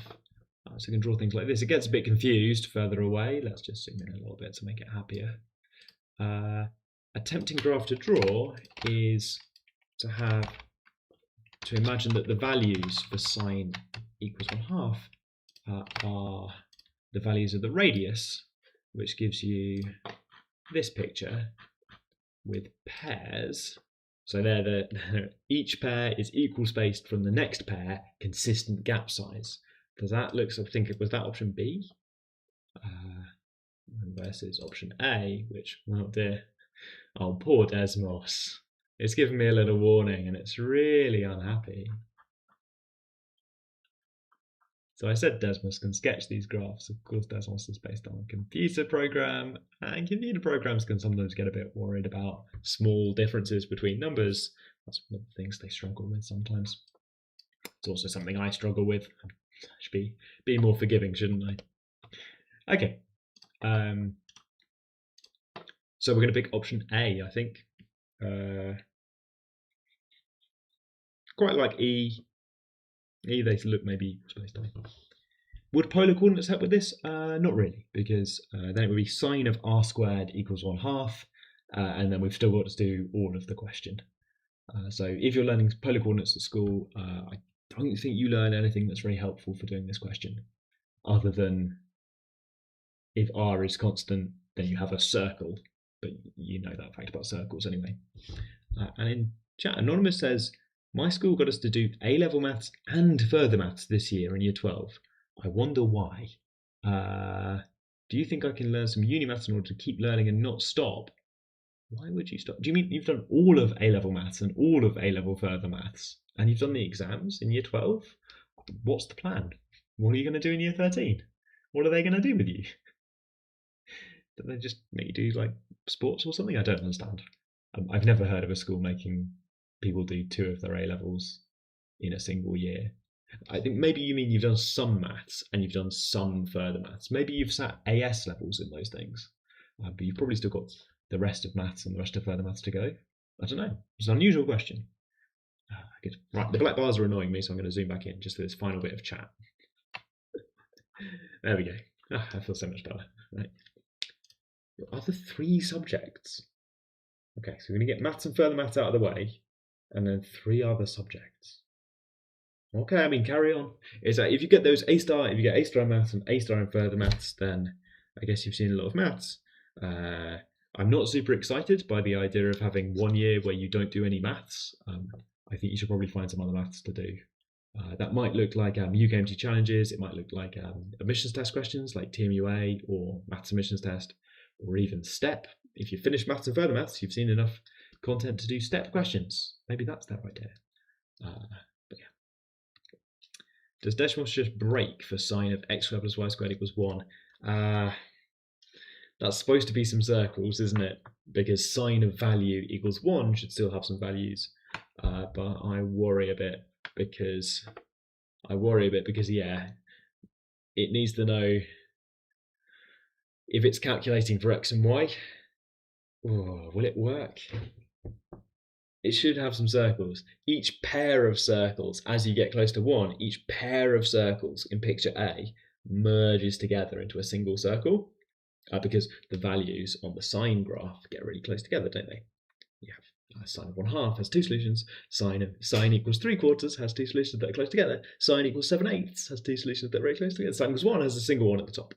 So the two values for our circle radius will get close together and then merge. How can a 3 A-level student get better odds of getting in compared to a 4 A-level student? Well, so one thing that might happen if you're doing 4 A-levels is that you don't spend very much time on each of your A-levels. And if that causes you to miss the A star in maths that we need, then a 3 A-level student would be doing better. So the obvious answer is because you're spending more of your time as a proportion doing the A-levels that really matter, the maths ones. Obviously other A-levels matter. Maybe they matter more for other things, but for me, in the maths department, maths A-level is pretty good. Further maths A-level is the best A-level there is. Right, good. I'm running out of time, so I think I'm going to call it here. Oh, I don't know. It depends if people ask questions. They're doing questions in chat. Someone underneath doing 5 A-levels, but they're doing their 5 A-levels include 3 subjects that are not maths and further maths. Maybe it's telling the person who says they're doing 5 A-levels in chat is worried that they're not. Doesn't seem that happy about it because some of those subjects are not maths. Oh, gosh, I love maths A-level and further maths A-level. Good fun. Right. Okay. Anyone else still around? Mary's saying goodbye, so I think maybe I'm done. Okay, I'm going to hang out just for a minute just to see if anybody wants to ask any more questions. If not, this is going to be the end of the first half of this show before my summer break for August, which includes a bunch of A-level admin. Look, I'm being careful not to say the phrase again. A-level admin. And I'll be back in September for more of these. If you want to watch the previous episodes, they're all available to stream on this YouTube channel. You can get the links in a nice table format on the MAT Live homepage. You can also grab the question sheets and the worksheets. If you're looking for more questions, you can get past TMUA questions from the link. There are also maths submissions test questions. I sometimes mention them on stream, but there are loads of those, lots of multiple choice questions out there as well for those. Ginger says goodbye. Anonymous is saying goodbye. Good. Yeah. How do graph transformations compare when you have x equals y plus 2? Right, so x equals y plus 2 on its own isn't a graph transformation. But I suppose you're asking, maybe you're asking how is that related to y equals x? I don't know. So that says x is equal to y plus 2 is your standard y equals x graph, but translated to the right.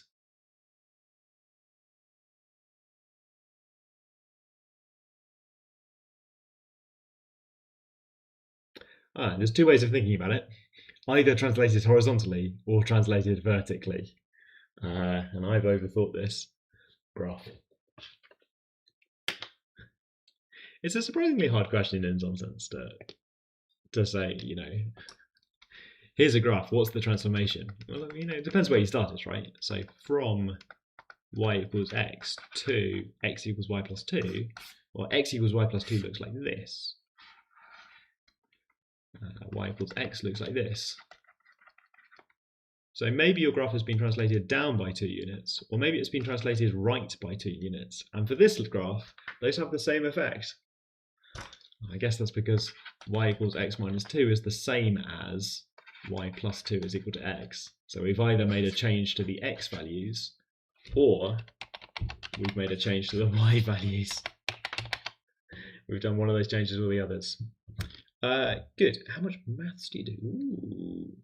Oh, squared, sorry. Does it translate? If it's squared over there? So this is the graph of y equals x plus 2 all squared.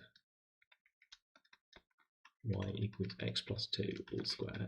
But you've changed the roles of x and y. So this one is the graph of that same picture, but switching x and y. So instead of x being minus 2, I need to draw y being minus 2.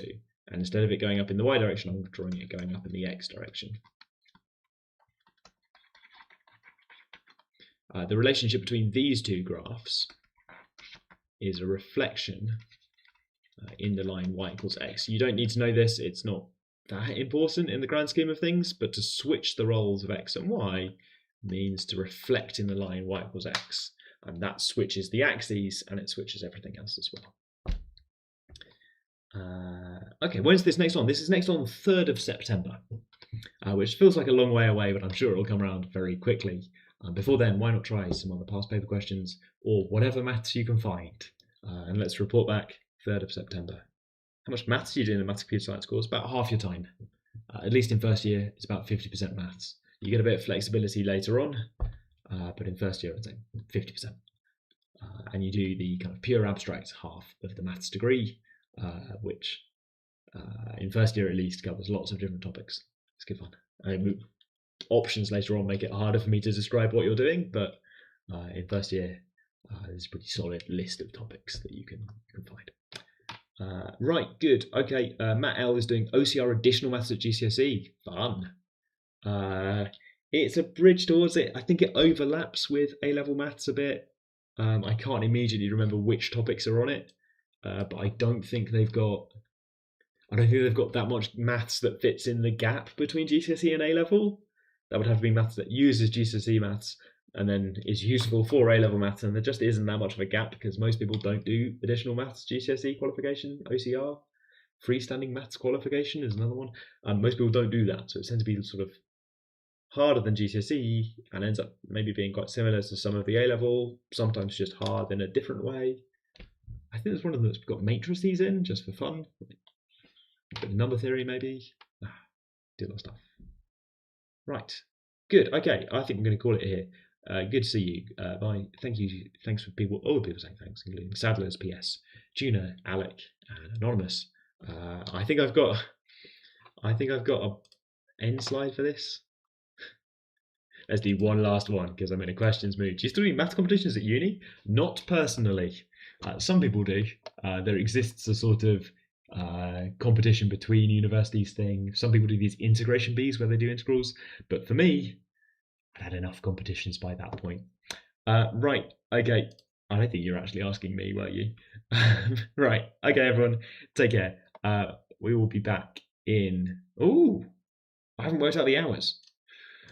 Is it 5 weeks? It's something like 5 weeks. So, gosh, hundreds and hundreds of hours for another episode of the Oxford MAT Livestream. Let's call it like it is, Oxford MAT Livestream.